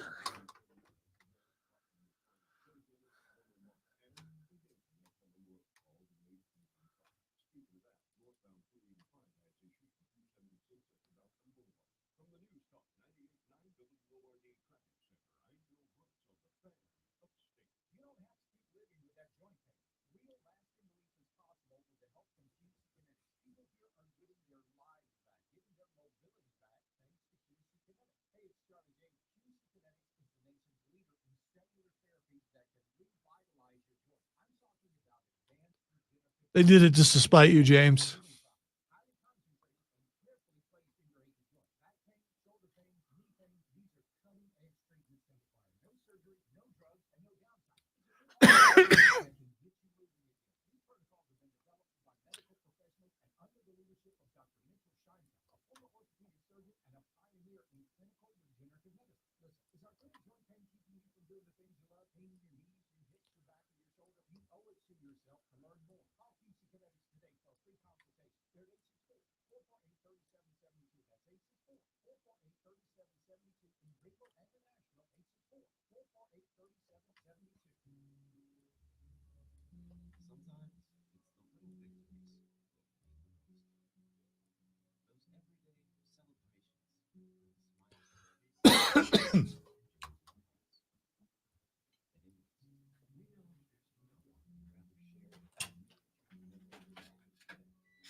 Okay, I have messed up somehow.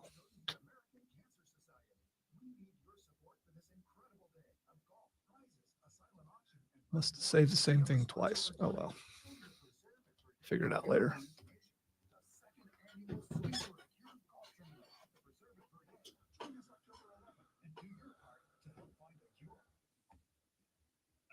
Rebel fans, are you ready to experience MVP treatment in banking? Look no further than Founders Federal Credit Union for personalized services and winning play. Don't settle for being just another number. Join the Founders family. Receive the personalized attention you deserve. Visit an office near you or visit relaxjoinfounders.com to see if you qualify for membership. Relax. Go Rebels. Federal insured by NCUA. Membership qualification required. Terms and conditions apply. This is the story of the one. As a facility technician installing a new welding station. Zach, admittedly, that's the word I was going for. There it is. Yes, I'm sorry, channeling Mel Tillis for just a moment. I've only seen bits and pieces of it. We got through a chunk of it yesterday. Yeah, the problem is Saturday PLEs when I'm doing a show, and there's also football on, and so I've got to watch it around that stuff. And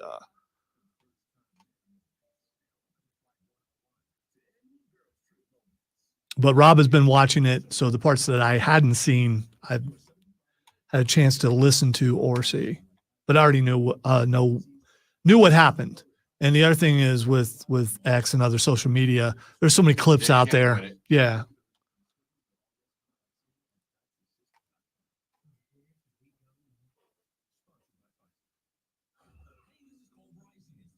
All right, what do we want to talk about here, kids? Way behind on that, Steven, because no power. And I'll catch up on Penguin first before I catch up on that.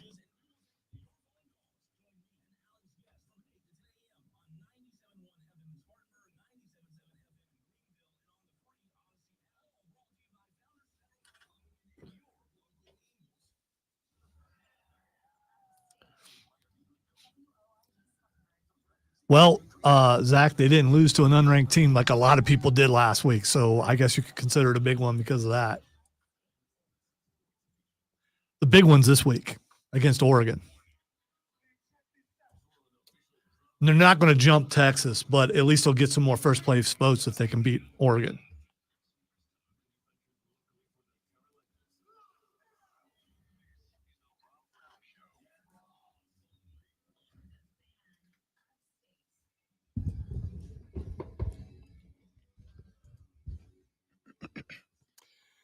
The final hour of the Rob Brown Show starts now. Welcome back, ladies and gentlemen. It is the Fan Upstate. Robin the Great One, Lonzo with you. Are you feeling normal yet? I mean, how long is it going to take to feel normal again after that entire, like an entire week of your life becomes something that you displace and you put aside and pretend like it, it's, I don't even know how to describe it, and I don't think anyone does. I don't know how you could describe it, to be honest with you. Miserable? Other than, let's not do that again. Yeah. And it's going to take a while to catch up on everything. Yeah. Including sports was very difficult to watch during that time. Almost impossible. Like it is taken some time to get caught. I'm still not fully caught up, by the way. Like there are still games from this past weekend that I've got to catch up on. I haven't watched everything. I am a believer that in order to do this job, you must watch the games. I have worked with people in the past who absolutely believed that you don't have to watch every game to be good at this. And I'm like, hey, you got to watch the important ones, right? Like I got to watch the one that have the contenders. You're a contender. You gotta watch the ones that have the contenders if you want to be good at this job. I have so much to catch up on. It was emergent. And I know that there's a lot of us. I think Zach popped in the chat a little while ago and said he just got his power back sans 12 days of it.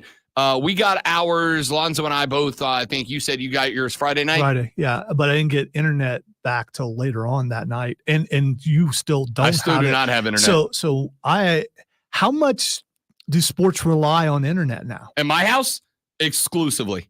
We have everything is streamed in my house. So like exclusively. In fact, last night with the and I have to tell, and I should have done this back in the 7:00 hour, how much I appreciate it. I came home last night. The lady friend had made me red beans and rice, which if it's a big New Orleans dish on Monday nights. You make a big old pot of red beans and rice so you can have it for the week. Are they really good beans if I ain't smelling nothing yet? I mean, aren't the after effect of beans proof how good they were? I'm just dude to dude here. I mean, okay. If there ain't nobody else listening, dude to dude here. Dude to dude. Why do you think I've been leaving the room during breaks? How? Because I'm going to give you... You don't have to be that kind of courteous. I'm going to give you crap on the air because that's what friends are for. I don't even have it in the that's what friends are for part of my body to do to you what I have done to that hallway a couple of times this morning. All right? See what I would do. The good news for you is that I haven't said, hey, this break might need to be 10 to 12 minutes long. Well, that's yet. true. That's true. What I would do is I would go over and say hi to Tim. And then leave him a gift and then come back. See, I ain't got that dog in me. All right. I ain't got that dog in me. But the lady friend made me some beans and rice last night. And I was like, all right, you're cooking dinner for me. And she does that, right? Like it's not like a one-off thing, but like a special meal. Like it's one thing to say I'll cook you dinner. It's another thing to be like, I'm gonna cook you that dinner. Right. And it was that dinner. You need to point out why she was cooking it. Because she knew my team was going to get their asses beat last night. And she knew that I was going to be sad about it because we suck. And she knew it. So she's like, let me make you a special meal. We uncorked a bottle of wine we brought back from the wedding in St. Augustine that we were like saving. Right. She's like, yeah, you're going to need this. She was right. All right. She's like, let me get you through this. Let me get you through the night. She did. It was very appreciated. But the reason we got to watch that game was because she took the time to figure out how to hotspot her phone to the TV because otherwise I basically would have been like listening to that game on the radio. Now I will say this. there is one thing that I have taken from the what would it end up being 9 days or 8 days that I had no power. There is one thing I took away from it. I think I'm kind of back to sports on the radio, to be honest with you. Like I like there's still something to be said about watching them on TV. I think let me rephrase that. Baseball on the radio. I am all the way back in on baseball on the radio at this point. If I have to choose, if I have to partake of baseball, because I'm not a big baseball guy, I prefer radio baseball. When I first started in radio, it was running Braves games with carts. Look it up if you don't know what that is. And so I've always been a little partial to that. So, and I think it lends to being able to do other stuff while that's on. And those guys paint such a picture and they have more time to do it in. For me, it's not even the doing other stuff element of it. It's just the sitting back and relaxing and enjoying and have somebody, like you said, paint that picture. There's just there's something to it. There's just something to it that I don't know how to describe it. It is there's some sort of, like I said, I don't really know how to describe it. There's some sort of for lack of better word, like romantic quality to it, right? Like, and I mean romance, like I want to kiss you baseball. I mean romantic in that, like, I'm going to be super dramatic and cliche here, but like I feel connected to the game and I feel connected to all the generations past that was how you took your baseball in, right? Like before games were broadcast all the time nationally. For a while there, if you wanted to take in a baseball game, you had to take in the baseball game via the radio. And that's how my grandpa listened to radio, or listened to baseball. That's how his grandpa paid attention to baseball. You listened to it on the radio and then you read the box scores in the papers the next day.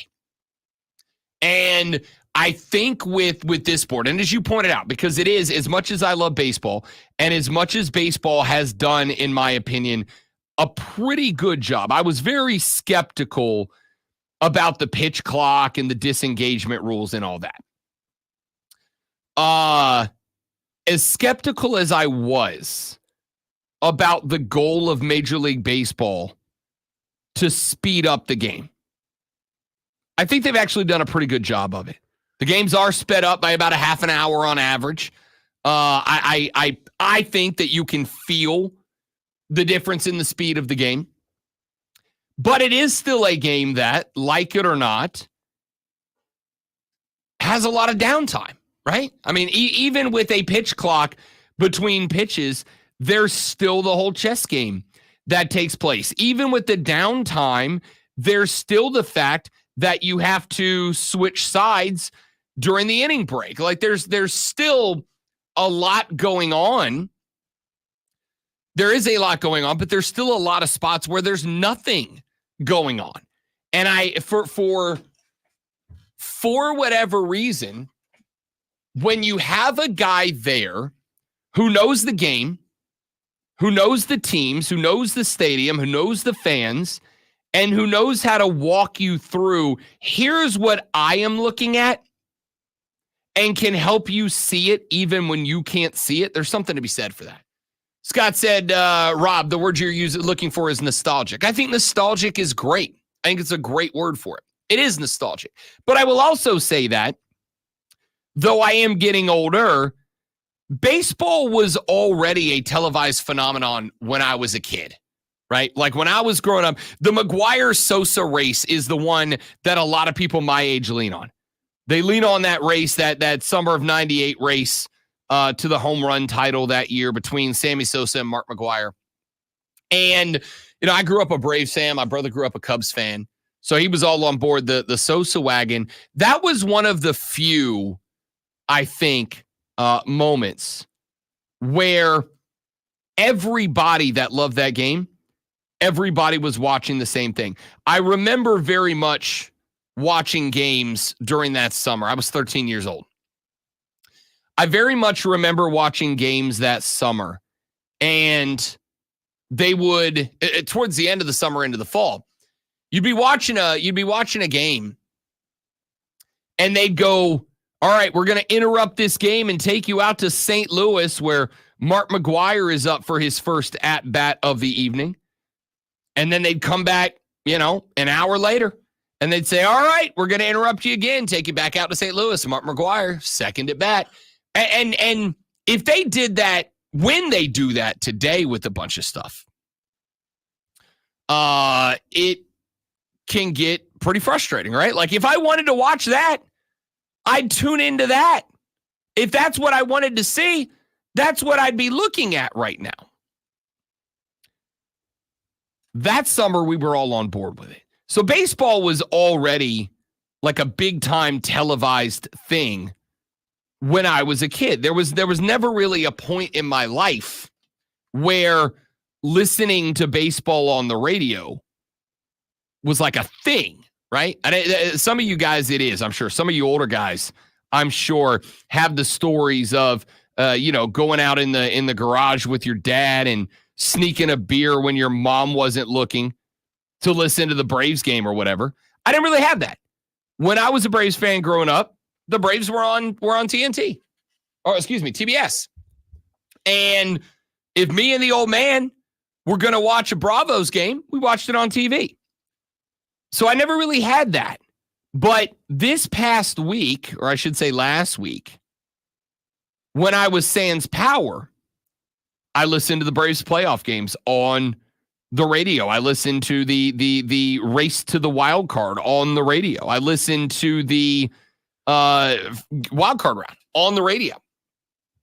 And so last night, Monday Night Football, but there's obviously ALCS and NLCS games, or DS, pardon me, ALDS and NLDS games going on. Last night was the American League side. I had the Monday Night Football game on to watch it with the lady, and I had one earbud in, and I had the ALDS games going on. And man, it's just, like I said, I don't know. I'm bad at this. I wish I was better at it to be able to put into words the feeling, emotion, whatever you want to call it, that it invoked. But to sit there and listen to guys who for the last, 200 days have done nothing but be around these teams and watch these teams play, so they know every little thing. And by the way, and this is one of my favorite parts, this is why when I have called, and some of you have heard me do it, when I've called football games in the past, I don't want to just say, turns around, hands it off to the right side, and tackled for a 3-yard gain. Like, I want to tell you what's going on. Quarterback spins out to the left, hands it off into the gut of the running back, pulling guard from the left, kicks out block on the defensive end, pushes ahead, 3-yard gain. This is what they did. Here was the counter tray. It was the double reverse end around Statue of Liberty, annexation of Puerto Rico, whatever. Because to me, like, I want to be able to let you see it in your old mind's eye, right? Baseball guys, I think, do that. And I don't think it's unfair to say better than anybody else. I think baseball guys do that better than anybody else. And I've just fallen in love with it all over again. So to answer the question that Lonzo asked when we started this segment about what's going to be the takeaway from Hurricane Helene and the delays in life that we all suffered afterwards. Like, I'm a focus on the positive guy, because there's enough negativity in the world. Go get done what you got to get done to get rid of the negativity, but focus on the positive. I can tell you that one of my takeaways, and I'm very excited about it, is that it has, for whatever reason, I don't even want to say reignited, just ignited this love of baseball on the radio that didn't exist for me before a week and a half ago, honestly. Like I listen to it on the car. Like I listen to it in the car if I'm driving, right? But like it never really stuck out to me. For me, it was always, man, I'm glad this is on the radio, but I really wish I had a television right now to watch this on. And I think that was always because, TV was always there. It was always an option. This past week, TV was not an option for me. And it was just kind of like, all right, dude, you either listen to it on the radio or you watch the YouTube highlights when you get to work the next day. And maybe it's just because I didn't have the option.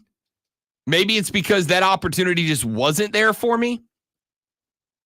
But man, I got to tell you, like there was the takeaway for me, I think, is going to be an appreciation for this ignition of a love of baseball on the radio that I've never had before. There was something special about it. And I do wonder, like, will this translate to other sports for me, right? Like, is there a possibility that I'm going to find myself when the NBA season rolls around? Is there a possibility I'm going to find myself listening to Pelly's games on the radio? Is there a possibility that I'm going to find myself listening to games that aren't my team on the radio? I listen to sports podcasts all the time now, right? Like that to me is how you kind of get a gauge for what people are talking about, what people want to talk about, what the big stories are, whatever. Am I gonna translate that now away from just pods to like, yo, the Timberwolves and the Trailblazers are playing tonight. That's the best game of the night. I'm going to go sit in the Bro Cave and put that on the radio. I don't know. But my takeaway from the last week's Sans Power is sports on the radio are dope, dude. Texas said growing up outside of Chicago in the 80s, it was Harry Carey on 720 AM at WGN and Don Drisdale on 670 at WMAQ for the White Sox. Filled up my summers for sure. Yeah, I get it. Back after this on the Rob Brown Show on the Fan Upstate.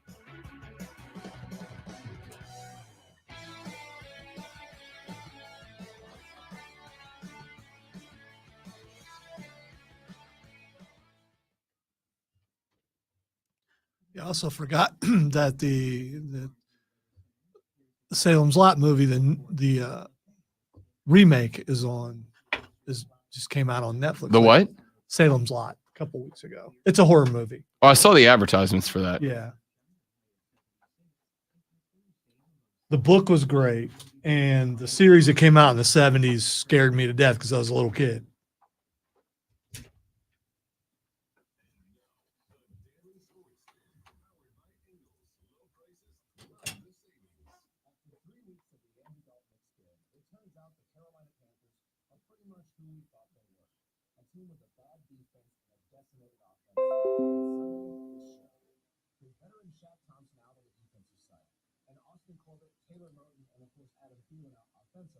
There's not much out there to make this team go. The Panthers seemingly regressed back to what head coach Dave Canales expressly said they don't want to do, which is an imbalanced offense geared heavily toward the pass. Credit to the Bears defense for forcing them. It seems inevitable at this point that the Panthers will finish with a bad record and a high draft pick. But will they go quarterback again? What do you think? I'm Diesel. Wire to wire with Diesel and Cole Bryson. This afternoon, 3 to 7 on the Fan. Upset 97.7 FM Greenville, 97.1 FM Spartanburg, and only Odyssey app.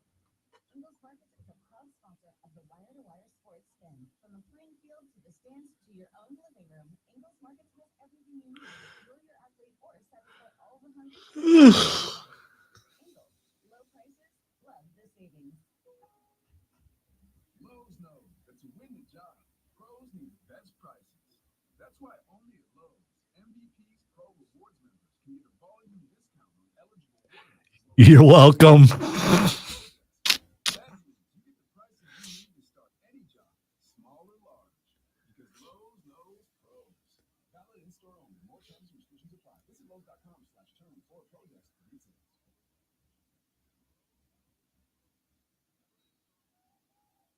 Whether you're ordering wings for the game, whipping up a 7-layer dip, or ordering pizza, something about football that makes you want to eat. And this football season, you might need to If you walk really fast, it doesn't trail, Steven. I went into the bathroom for this one.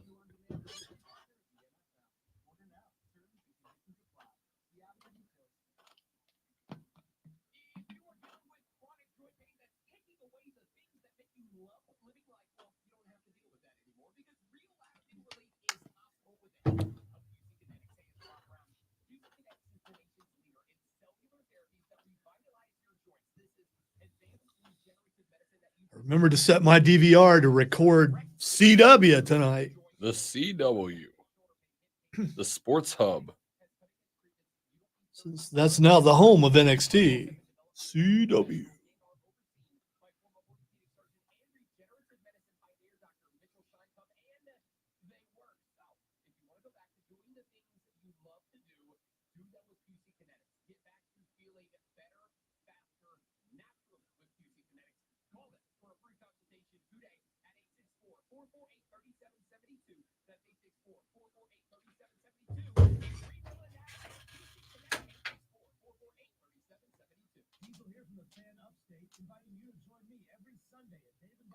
Oh, yeah, I forgot. Randy Orton's on NXT tonight. Going up against the young OG. The young OG.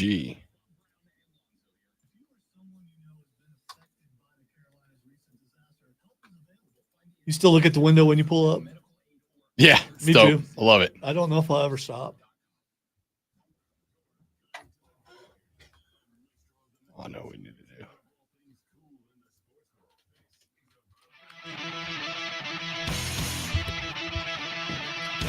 So earlier in the show, we gave you our report cards at the quarter mark for the AFC.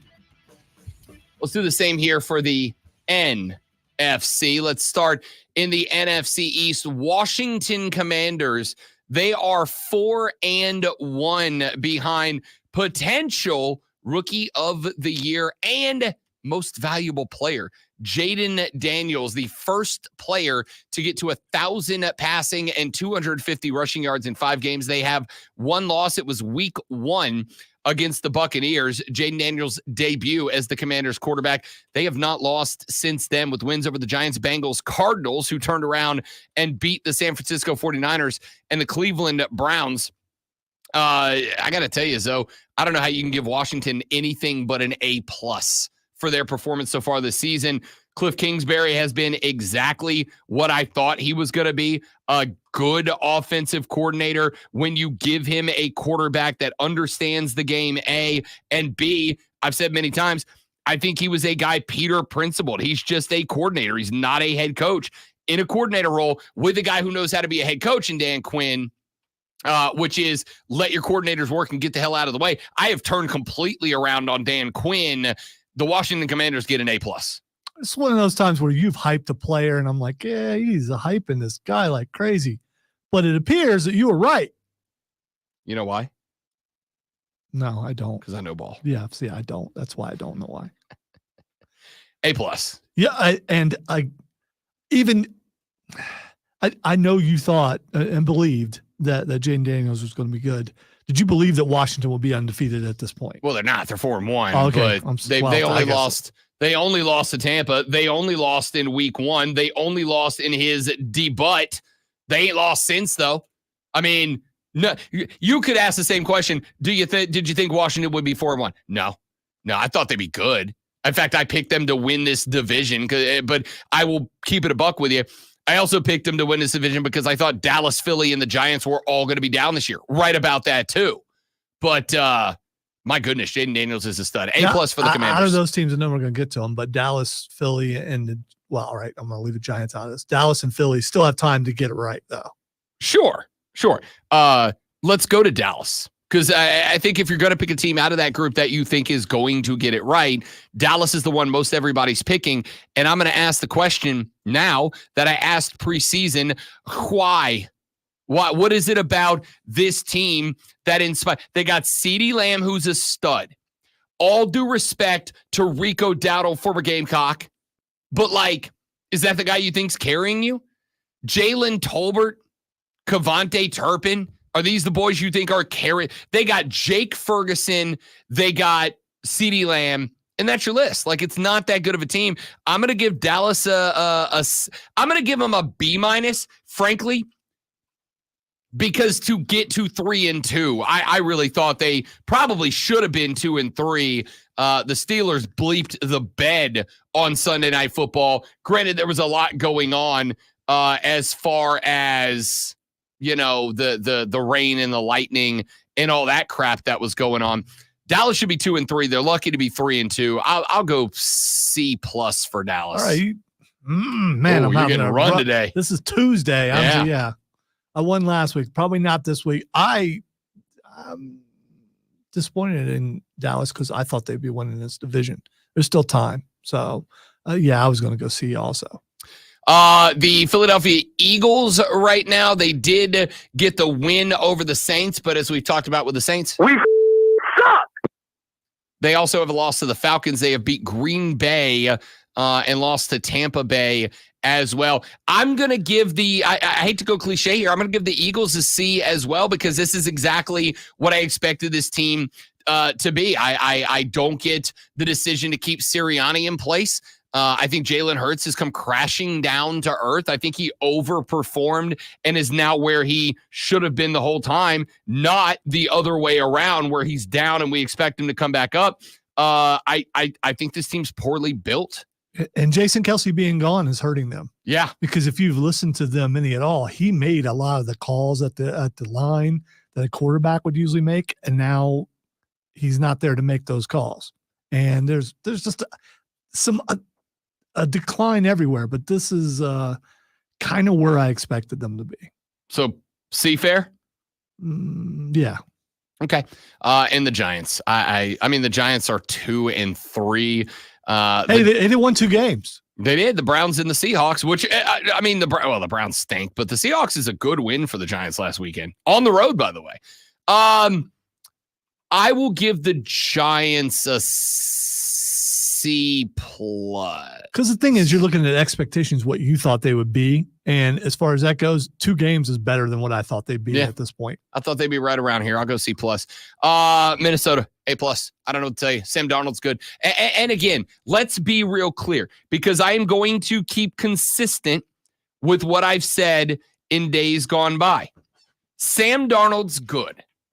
Sam Darnold is made to look better because there is a set of skill position players around the Minnesota Vikings right now that are exceptional. But hey, they built a hell of a roster that allows you to take a guy like Sam Darnold and make him look like a league most valuable player candidate. The Minnesota Vikings get an A+++++.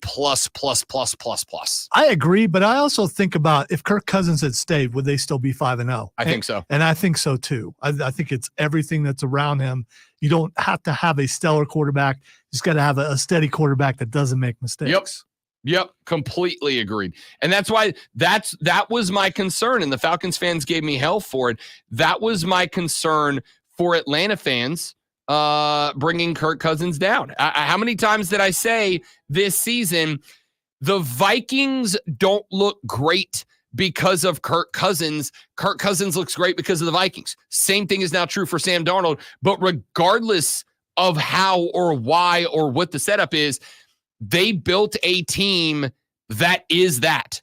Darnold is like leading the league in everything. Yeah, so, I mean, yeah. He's ridiculous right now, dude. Like, he is absolutely ridiculous. He is what everyone seemed to think he would be when he came out of college. Yeah. Right now. Yeah. And again, I do think there is some level of allowing a guy the opportunity to develop, allowing a guy the opportunity to kind of find the stroke, allowing the guy but again, Sam Darnold's been in the league like a whole lot of years, but they found out how to build the team around him and they did it.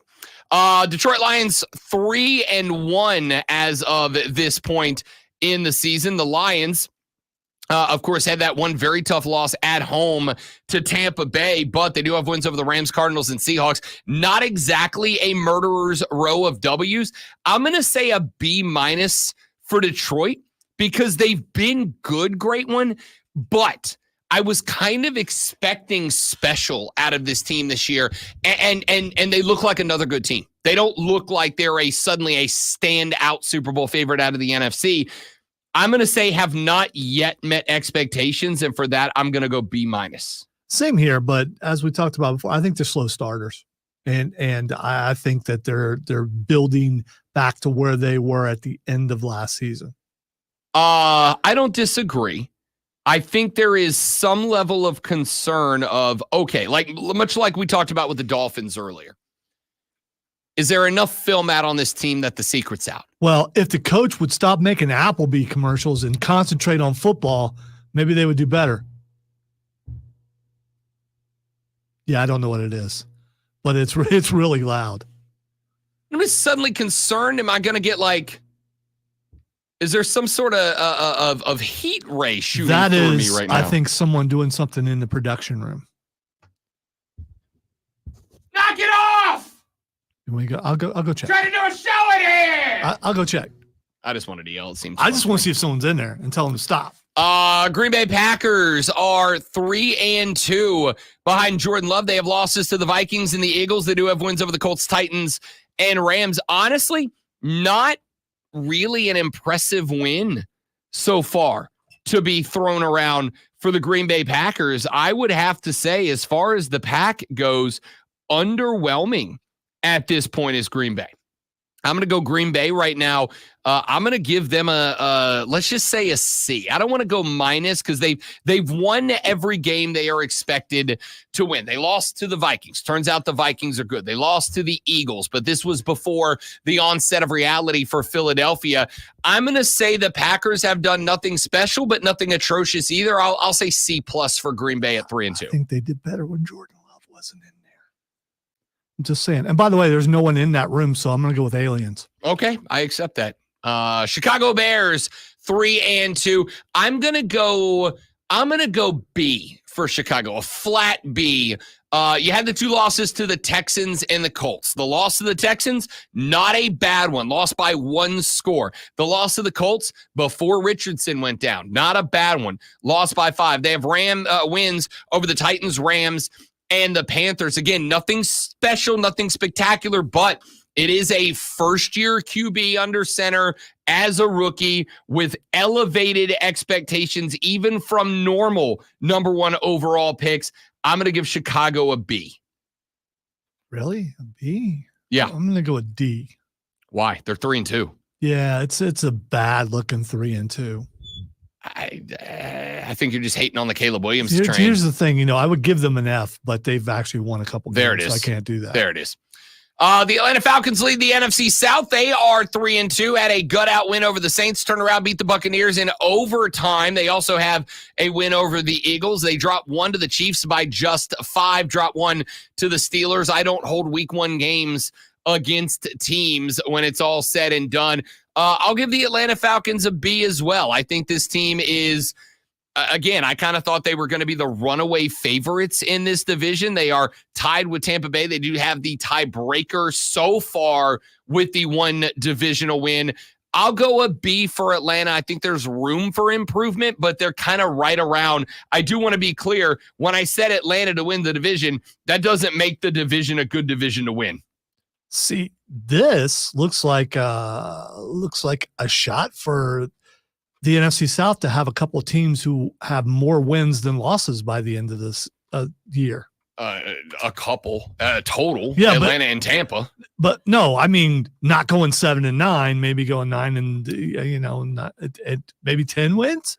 Could they win 10? It's maybe possible. Atlanta's got the Panthers coming up. Then they got the Seahawks coming to the house. They're at Tampa. Back home for Dallas, at New Orleans, at Denver. They got the Chargers on the road at Minnesota and Las Vegas. Back home for the G-Men, at Washington, back for Panthers. I'll say 9 and 8 They've is got probably the like roof. 3 games for sure that are probably losses in there. The rest are a possibility. Bunch of toss-ups. Yeah. And Kirk Cousins has been gutting them out. I mean, he's gut out the wins. Can't be mad at it. Saints 2-3, F-. We suck. It's my favorite clip. All right, Saints not as bad as you're making them out to be. 3 straight losses to the Eagles, Falcons, and embarrassed by the Chiefs. Yeah, well, which could have been worse, but on the horizon, there's a guy who might actually end up maybe supplanting the guy who's starting right now because the guy is injured. That would be Spencer Rattler. JKO. Spencer Rattler gets in there. It's a different story. I don't know, man. Spencer getting to go, hey, that's Chris Olave. I think I'll throw the ball to him. Spence's last time out didn't look great. So I forgot that Olave was on the team last night. Olave had a couple of bad drops last night. I'm not going to say game changing. We were still losing, but a couple of bad drops. Jokes aside, D+ for New Orleans, C- if you want to be gracious. I'm going to go C. They're better than what I thought they would be. Okay. Carolina is at 1-4. See, if you go by expectations, you might as well go with A because this is what we thought they'd be, right? I'm going to put them in the same place that I put the Gamecocks earlier, and it is my expectation for this year is that every week we'd be able to say you were better than the week before. You got the win over the Raiders on the road, by the way. Good win behind Andy Dalton. You were competitive with the Bengals for 3.5 quarters, and you just got flat out smoked by the Chicago Bears. I'll say, okay, if you want to go by expectations grading, C. Yeah? Is that fair? Yeah, because that's what we expected. We expected them to be this bad, and they're a little bit better than that. Rams F, Niners F, Cardinals C, Seahawks B. I don't even know if I give Seahawks B. That whole conference, I'm just not sure about. Yeah. The West is racing towards replacing the South for NFC, whatever the opposite of supremacy is. All right, got a couple more clips I'll play for you when we come back here in just a minute. Then we'll ask what the X is going on, and then we'll get the hell out of here on the Rob Brown Show in the Fan Upstate. I'd like to know what the heck that was. I do too. Because my first thought is, oh no, the tower's coming down. It was aggressively loud.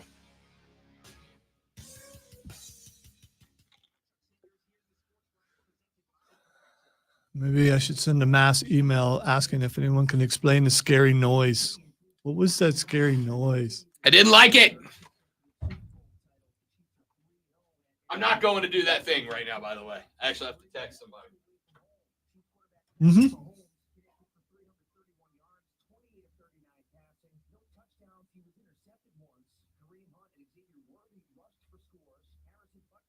I don't know. Can you wear a Matt Ryan jersey if you don't have a really long neck? Just a thought.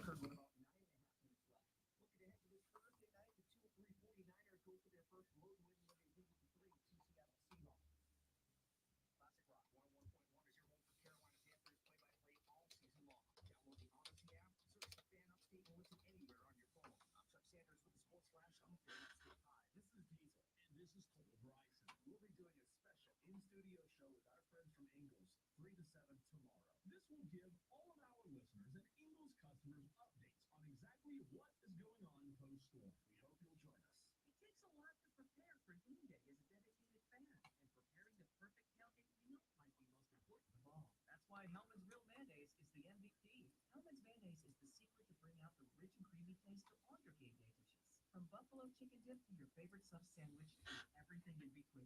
So give it a try. And mayo game day be delicious with Hellman's Real Mayonnaise. Shop at your local Walmart, Kroger, or grocery store. And add some extra deliciousness to your game day dishes this football season. This season, get premium tech that inspires joy from Dell Technologies. Bring projects to life with the HBF 16. That'd be Rob. That's why he had to walk out into the hallway. Just saying. He says that wasn't why, but I think we all know.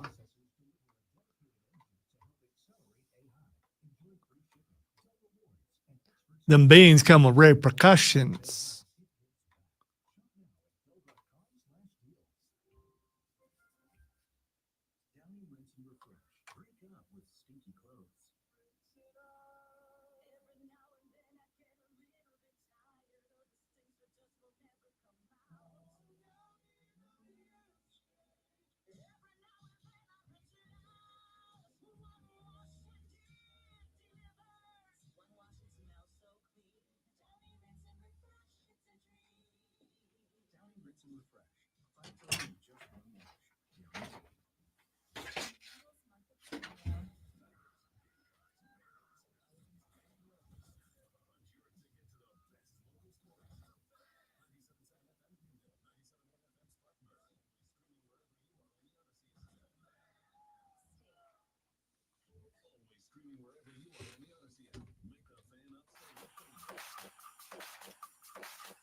71307, the text line. Start your text with FAN, F-A-M. We'll read them on the radio broadcast. Texter said, Rob, if you don't have hot chow chow in the beans and rice, you're doing it wrong. We have had the chow chow discussion before. And I got to tell you, I still haven't tried it. And it's not for lack of interest. It's just, it's never been in my vicinity until I moved here to the upstate of South Carolina. And now chow chow's around me, but I'm going to keep it a buck with you. I only know one person who is a chow chow advocate in person. It is the stepfather-in-law, big chow chow guy.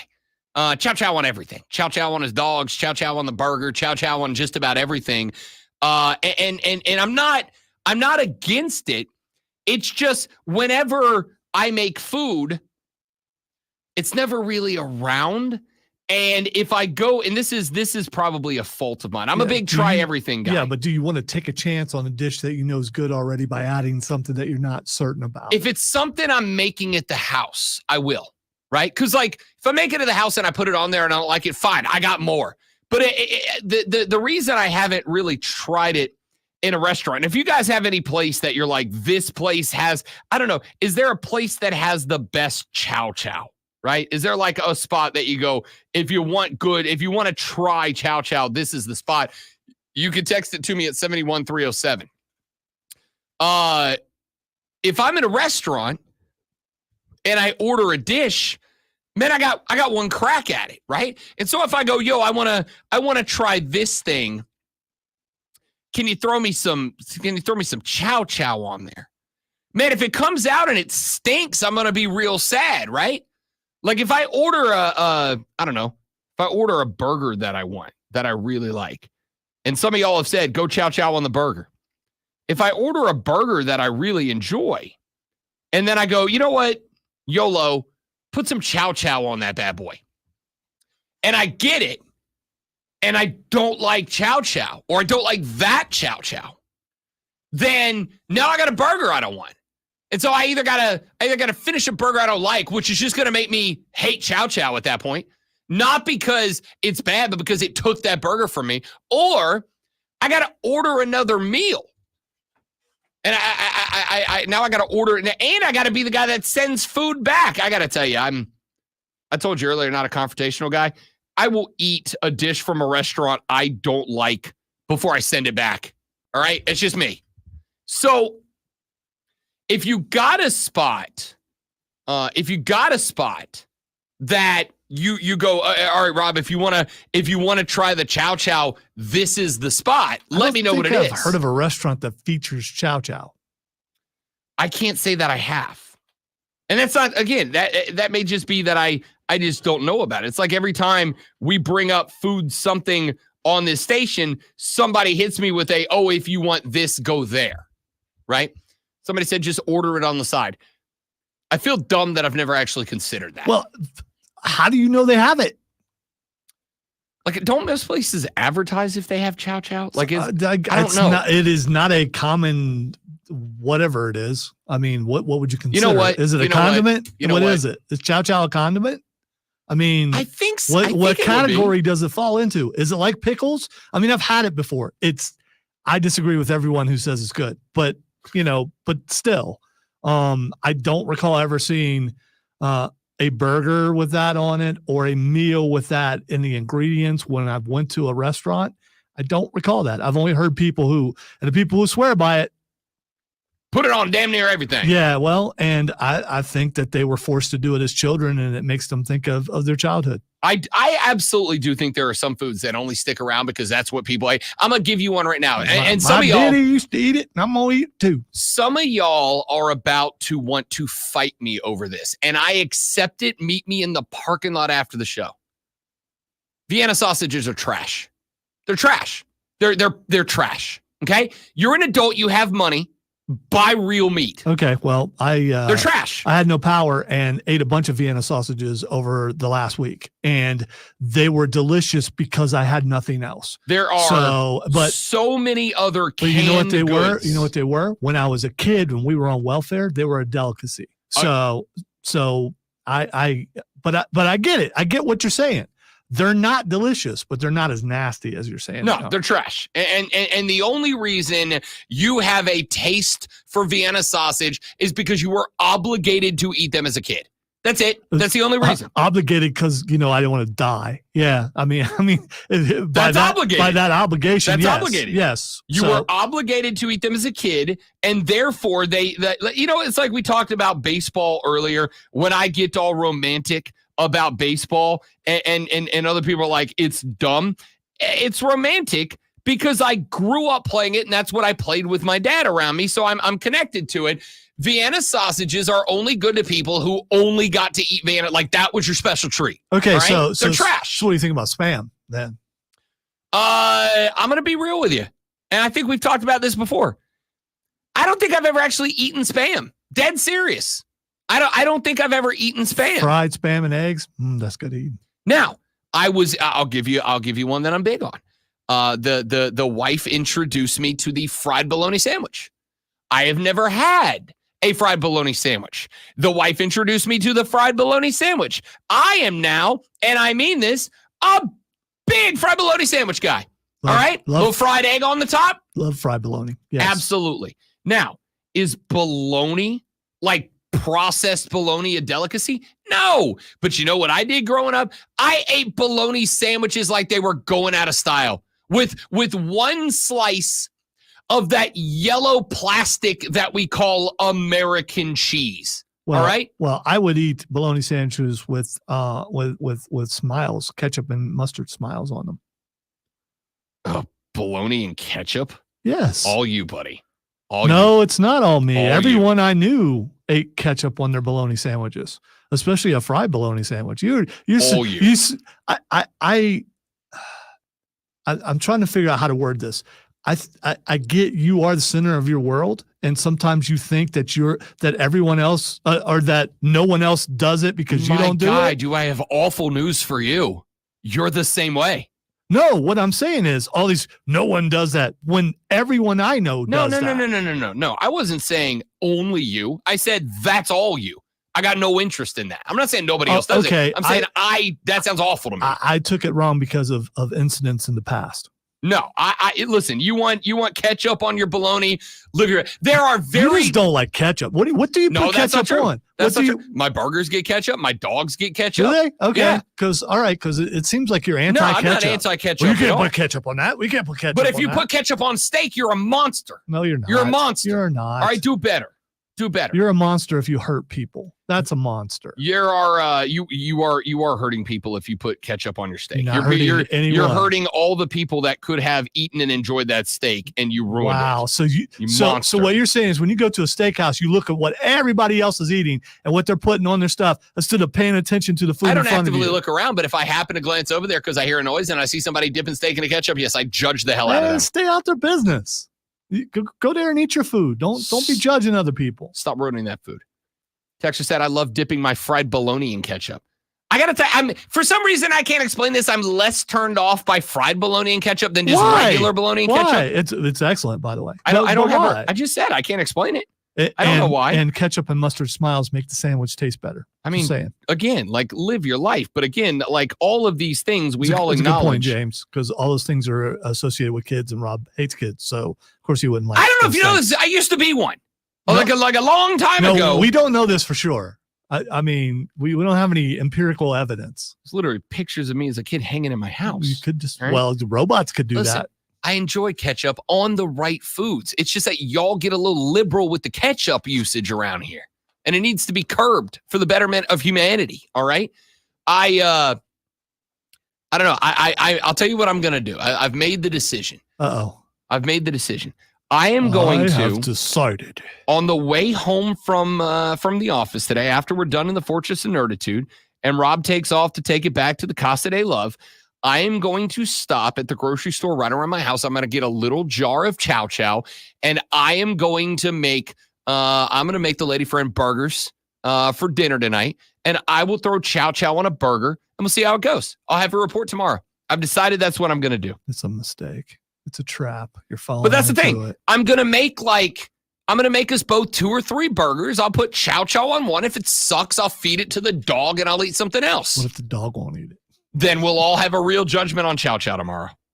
And now, the Rob Brown Show presents Twitter. All right, this is a portion of the show where I ask Rob what is Xing, and he will regale us with why it is doing that. Why it is doing that. The first thing that's Xing is Sigourney Weaver. Sigourney Weaver catching the X in today. Because Alien dropped 43 years ago. No, it's a birthday. Happy birthday, Sigourney. What a legend. What an icon. How old do you think she is? Don't you look? I'm not. She's 62. She probably wishes that. She's 75. Oh, Yes. okay. I'm going to say this. I love Sigourney Weaver. Sigourney Weaver. Yeah, I said it. Let it go. Let it go. I love. That's one of the worst. I love Sigourney Weaver because Sigourney Weaver. I watched Alien as a kid. Wow, It's probably where my hatred of jump scares comes from. It could be. Okay, I watched Alien as a kid. And I love Sigourney Weaver because Sigourney Weaver, and I know that she was not the first. She was just the first for me. She was the first, genuinely badass. If everyone else would have listened to her, they would have lived.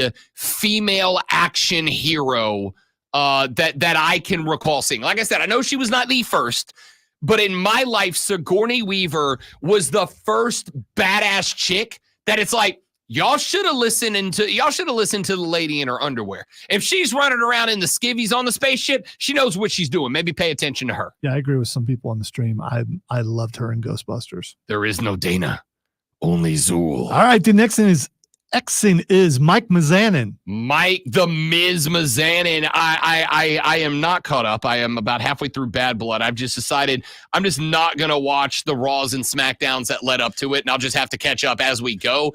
But my understanding is the Miz became the most despicable son of a in pro wrestling and turned on friend of the show, R-Truth. Well, that may be and is true, but no, it's also his birthday. I don't care. I hope you have a bad birthday, Miz. I hope you have sad, lonely, with your stupid hot French wife and your millions of dollars in your mansion. I hope your birthday stinks, Mike. Oh, she's French Canadian.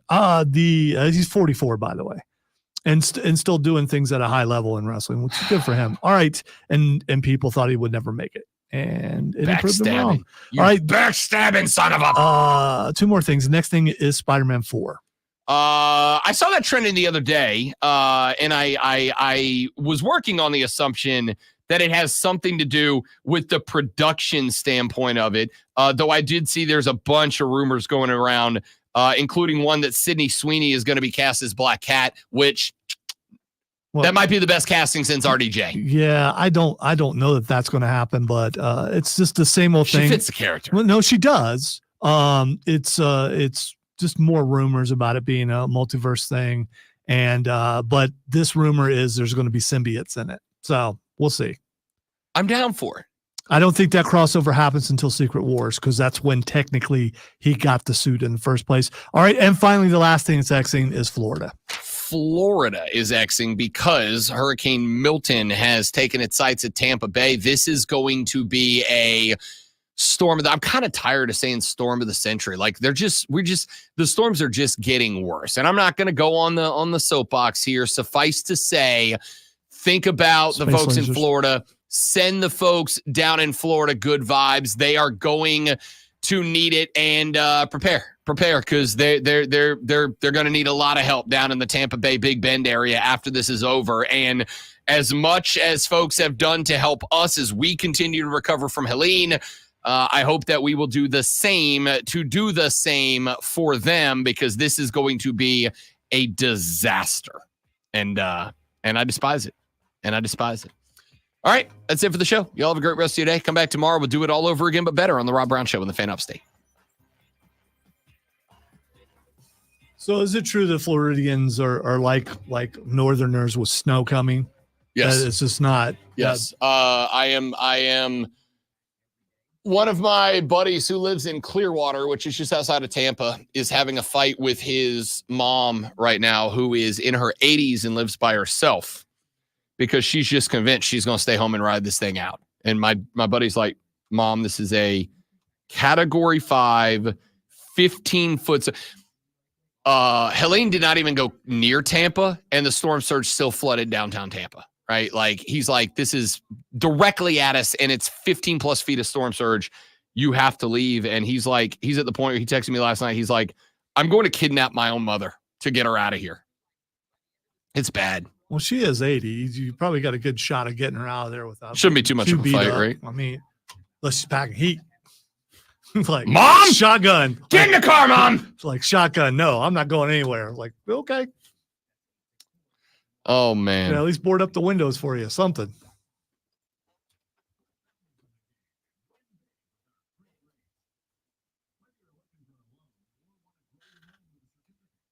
I have seen a lot of pictures and videos of people getting out of Florida. But I don't know if it's real or not. Oh, it's real. Because, I mean, My friend Tina lives in St. Pete, and she said it took her yesterday. Pardon me. It took her yesterday 14 hours to drive to Pensacola, which is a 6-hour trip. What is the hat? Today's hat is the 850. That's Pensacola Edison, where I grew up. But however, it is in the Blue Angels navy blue and gold and Blue Angels numeric font. So when you go watch the Blue Angels, this is the font they use on the side of their planes. So the Blue Angels blue and yellow has kind of become the default colors and font of the 850. And it matches my Swamp Rabbit attire nearly perfectly. Also, I got the clearance yesterday. We did a pregame production run through for the Swamp Rabbits, and I have convinced them, allowed me to make the official cheer of the Swamp Rabbits GVL. Yeah. So we're going to be doing that at every game, and I can't wait. All right, dudes, I have to go. Thank you all for being here. You're all amazing people. I hope you have a lovely rest of your day, and we will see you all back here tomorrow. Tell your friends about us. Help us grow the show. Love you. Bye.